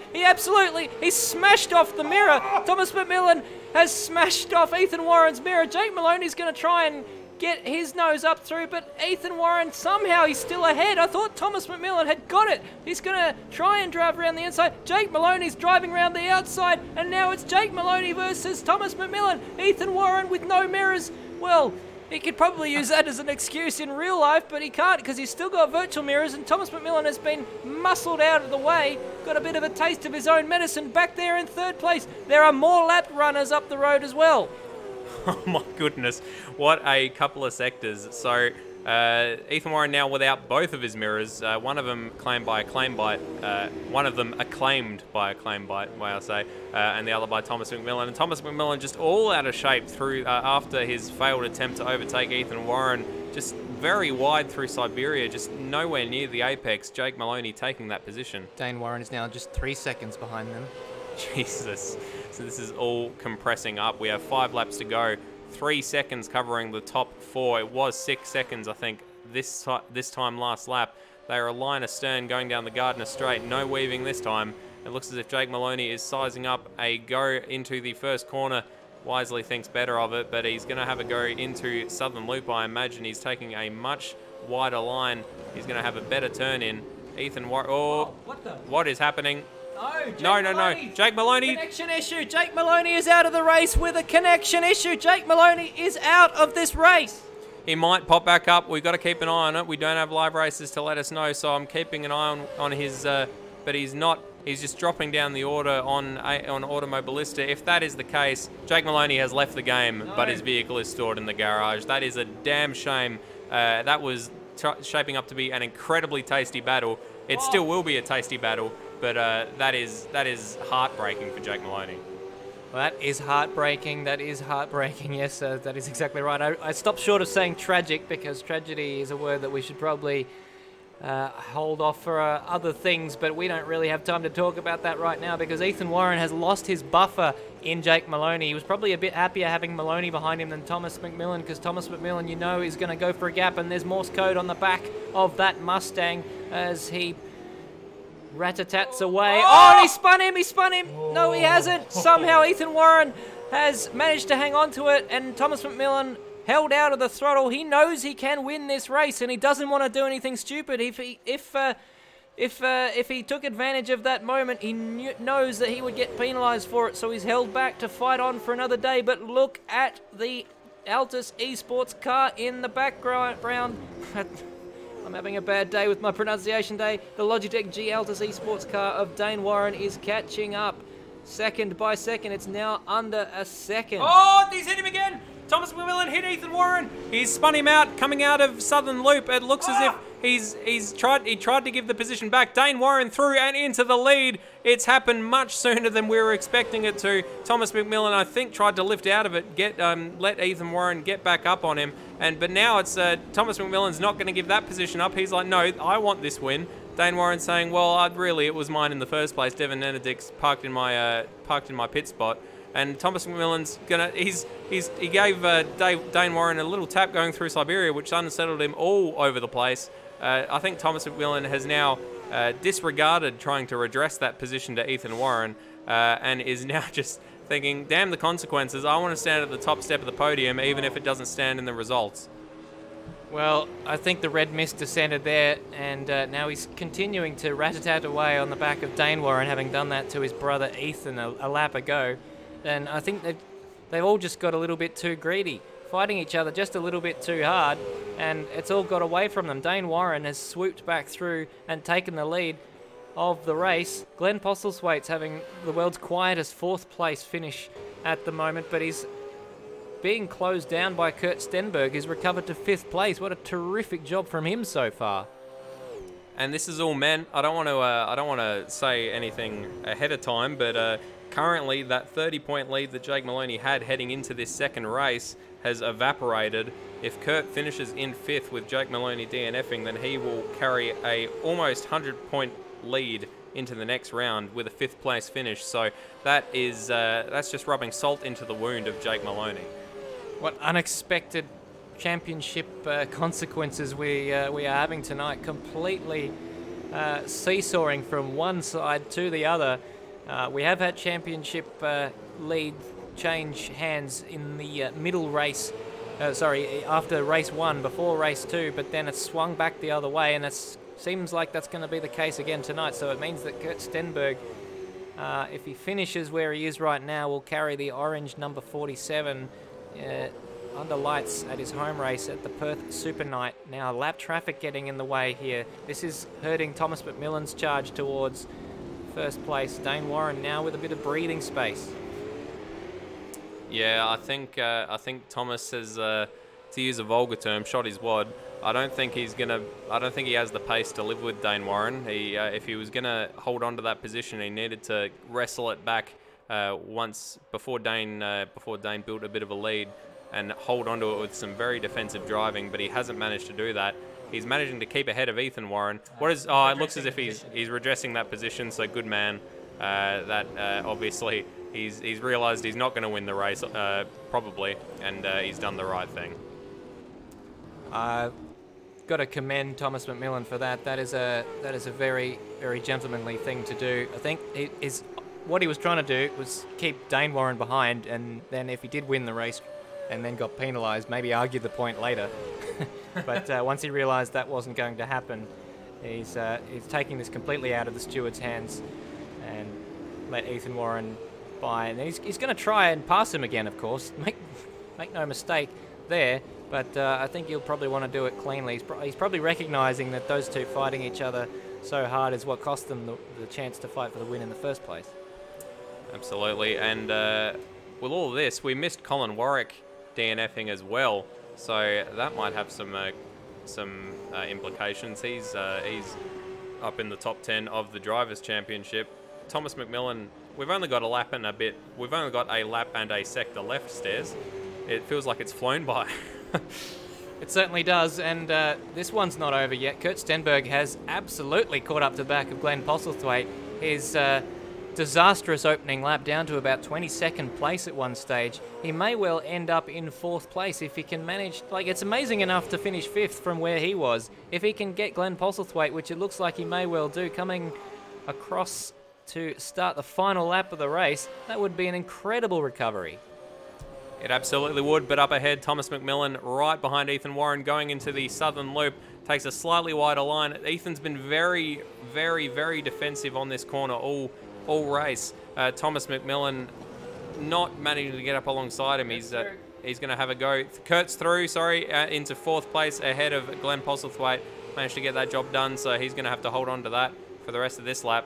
Thomas McMillan, oh no! Thomas McMillan tried to take a wide line into the Honda hairpin to get a bit of a switchback there on Ethan Warren. Just dipped those tyres into the grass, outbroke himself, and I think that's his push for 2nd place is now all academic, because he's not going to be able to close that gap. Yeah, just catching the replay there of Thomas McMillan. He's a hard racer. No one can accuse him of not giving it absolutely 100%. Same can be said of this man. 1 place down on where he qualified. That does not tell the story of Kurt Stenberg's race. Dane Warren 1 place up from where he qualified. That doesn't tell the story of his race. It's been an absolutely stellar drive from Dane Warren, who was absolutely untouchable in the first stint. Disastrous pit stop where he found David Nenadick in his pit box. The folly of pit groups in Automobilista, but he comes across the line to win the race, having recovered from being down as far as, I think, 5th place at one stage. Fastest lap of the race, and Dane Warren, a deserving winner from his brother Ethan Warren, who had a terrific battle there with Thomas McMillan. It looked like the win was going to be between those two for the longest time, and Kurt Stenberg recovers to finish 4th ahead of Glenn Postlethwaite by just 0.4 of a second. Bloody close, Stairs, and all this has meant with that 4th position finish, Kurt Stenberg now has a 90-point lead over Jake Moloney in the Drivers' Championship. So that must be incredibly upsetting for Jake Moloney, to state the obvious. Adam Zeitinger having a drag race with Jay Borg to the line, managing to hold on to that 11th place. So very good finish for him. Aidan Schultz with a 13th, much better than his first race. Well done to him. And Scott Nolan finishing this race after his DNF in the first race, 14th position. Probably not the way he would have wanted his night to go, but regardless, a race finished with points is better than no race at all. Absolutely, and more points for War Race Engineering. Wheel Definition Osrob finishing line astern, 15th and 16th place, and those are the last two guys who finished on the lead lap. Cam Rutledge leading the first of the lap runners home in 17th place from RSM Latino. Tony up 4 spots from where he qualified. Valuable points there in 19th from Acclaim Bite, who finishes in 20th place. And our DNFers were Colin Warwick, Jake Moloney, David Nenadick, and Stephen Birchall.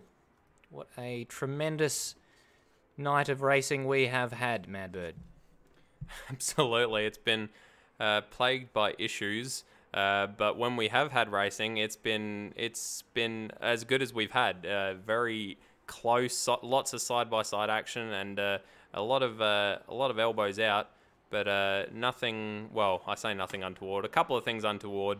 One in the first race, which I'm sure will be looked at, and of course the second race where Thomas McMillan did give that position back that he gained through the battling. So pretty decent respect shown by everybody. What did you think, Stairs? I thought it was fantastic. Once we got everything underway, we've shown why Automobilista Supercars is one of the most competitive formats in sim racing in Australia, and it's just terrific to see those battles. Maybe one or two drivers stepping over the line here and there, but good to see, especially the way it ended. I think that puts a nice cherry on top the way that it ended, with nothing really outstanding in terms of penalties and stuff like that from race 2, at least, that we saw. And it's good to see drivers sorting it out on the track, like we saw Thomas McMillan do after his battle there with Dane Warren. We're going to take a short break, and then on the other side we'll hopefully be able to chat to some of the drivers who finished on the podium during tonight's action, so don't go anywhere. We'll be right back. Welcome to the previous round recap, brought to you by your friends at Apex Rear Wing. In the absence of Dane Warren, Jake Moloney stamped his authority over championship leader Kurt Stenberg and took pole by almost a 10th of a second in race 1 qualifying. And he goes up by 500ths more. In an action-packed first corner, Glenn Postlethwaite came out on top, only to lose the lead back to Jake Moloney heading down the back straight. A few laps later, Kurt Stenberg managed to find his way past, chasing down Jake Moloney, who had built a dominant lead.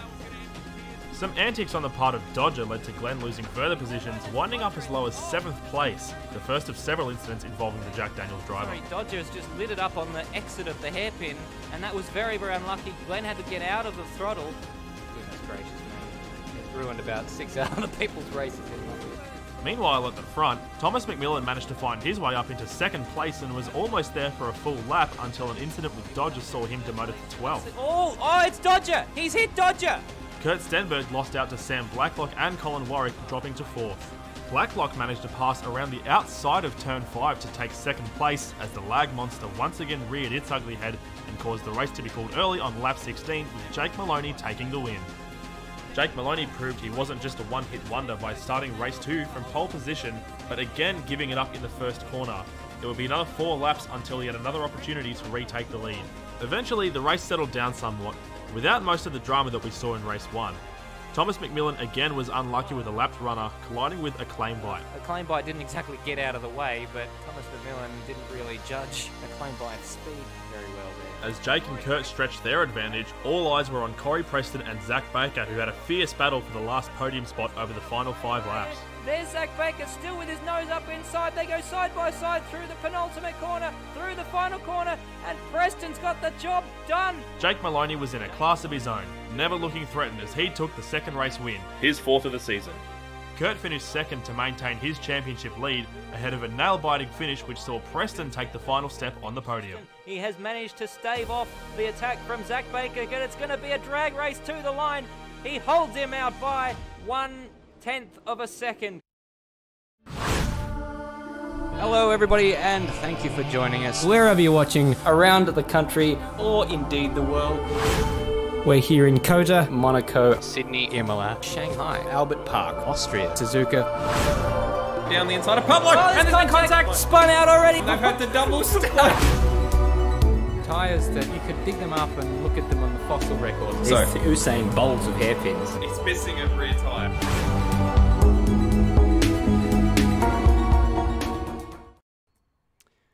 Welcome back to Phillip Island. We've just had the 4th round of the Automobilista Supercars Championship. And my goodness, after a few technical issues at the beginning of the night, we had 2 fantastic races with some excellent wheel-to-wheel all throughout. We've been lucky enough to be joined by some of our podium sitters from both races, and we might as well start with our winner and pole sitter. Actually, pole sitter from race 1, not in race 2. But you managed to get 2 pole positions with the 2 qualifying sessions that we had for race 1 and take out both victories. But you didn't have it all your own way, Dane Warren. No, especially not in that second race. Unfortunately, just ran into a bit of a double stack in the pits, and it did put us back quite a bit. Unfortunately for Jake and Ethan and Thomas, they had a bit of a run together and were able to win the race still. Yeah, well, we saw that you were closing them down while they were battling each other. You had the gap down, and you were sort of taking chunks out of it at a time. Did you think you were going to be able to catch them before you saw that they were battling and having a few crashes with each other? When it got to about like lap 20-ish, I started seeing the issues and really started to see that the win was definitely possible. So from that point, just kept pushing, and unfortunately, those 2 came together and just picked up the. There you go. Well, it was certainly an exciting way to win the race. Not probably one that you would have preferred it without that extra little moment. But tell us what happened when you came into to your pits. You noticed David Nenedick was there in your pit box.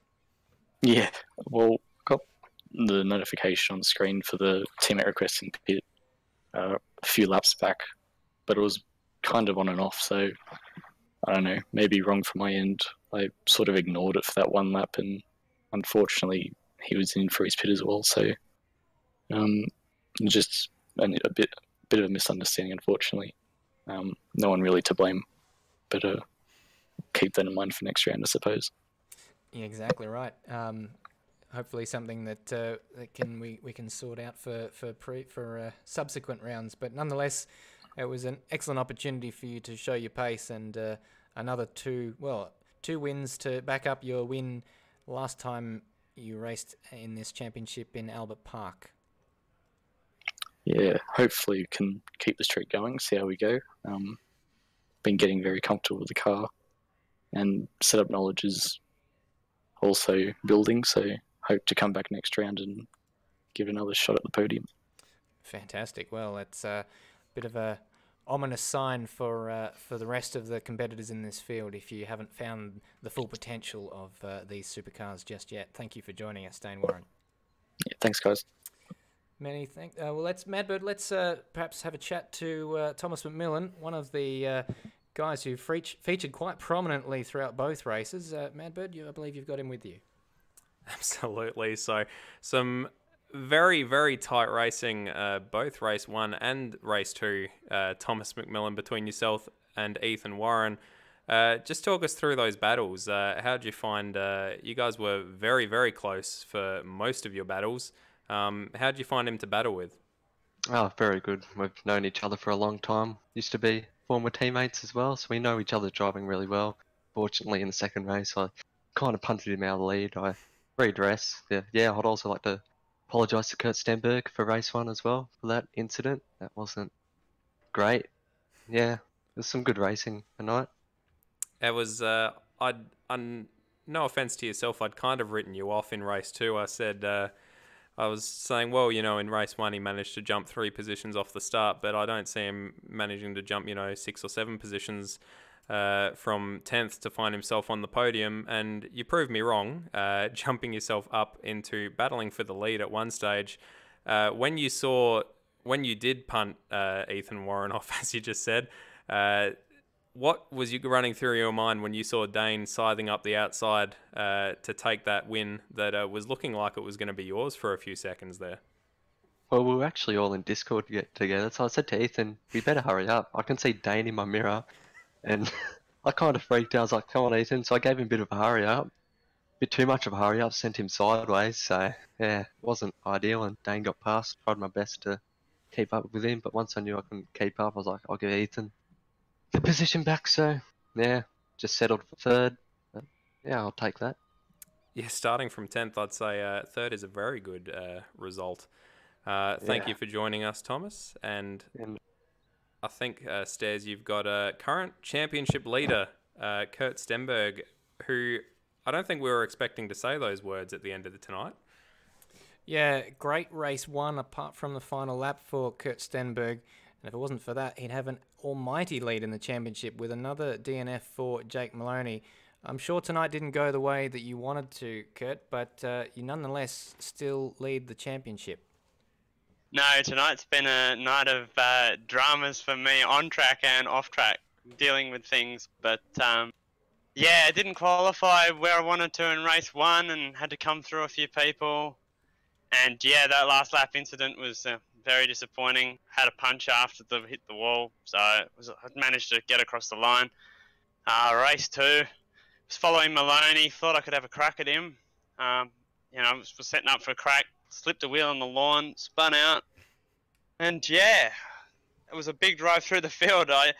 My setup felt amazing. The car had so much pace. I felt like I could just pass anyone anywhere. So yeah, good thing for the setup, but not so good, because I reckon I should have won that race, in all honesty, after other people's dramas. But I'm glad that I'm still leading the championship. Absolutely. Well, it's a big call, but it's you can see why. When you were down as low as, I think, 22nd or 23rd at one stage, you managed to fight your way all the way back up to 4th, which was looking nigh on impossible immediately after your spin. So well done on that fight back. Yeah, it was so happy to be able to get back there. I mean, I didn't think I'd get back there, but I had extremely good tyre life on people. Some people were nice to me and let me past. Other people, I got my way around. But yeah, can't believe that I managed to get back that far. Disappointing. We'll just say, though, disappointing for Moloney. I feel bad for him. Dropping out is never a nice way to, lead a championship. No, absolutely concur 100%. But nonetheless, we know Jake Moloney's got the pace. He'll be back bigger and stronger than ever at the next round at the Perth Super Night event. We look very much forward to that. Thank you to all of our interviewees for taking the time to chat to us tonight. Madbird, what did you make of the action tonight? Fantastic, to be honest. I was when we had all the lag issues during qualifying, I was kind of starting to roll my eyes and go, oh god, no, here we go. And then, but honestly, the races both made up for it in spades. All tight action, lots of close battling side by side throughout the field, and plenty of stuff to watch and commentate on, which is all we really ask for. Nothing worse than just sitting here with our fingers up our mouths. just trying to find something to talk about. So very good racing. Enjoyed it very much, Stairs.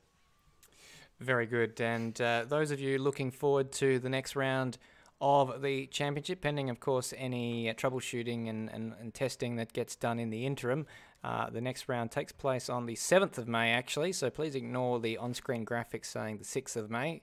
We, of course, race every Tuesday night. So that'll be in 3 weeks' time. We certainly can't wait for that one under lights. Promises to be a unique event. Unfortunately, as I mentioned earlier in the broadcast, due to personal commitments, I'll be absent from the box that week. So, Madbird, you'll be heading up the broadcast next round. Absolutely. I'm looking forward to it. I'll probably trip over my words and my key prompts and everything quite a lot, so you'll all have to bear with me. But I'm looking forward to it. It promises to be a exciting round. Night racing is always a interesting proposition. Absolutely. Thank you very much indeed for watching. Bye for now. See you later.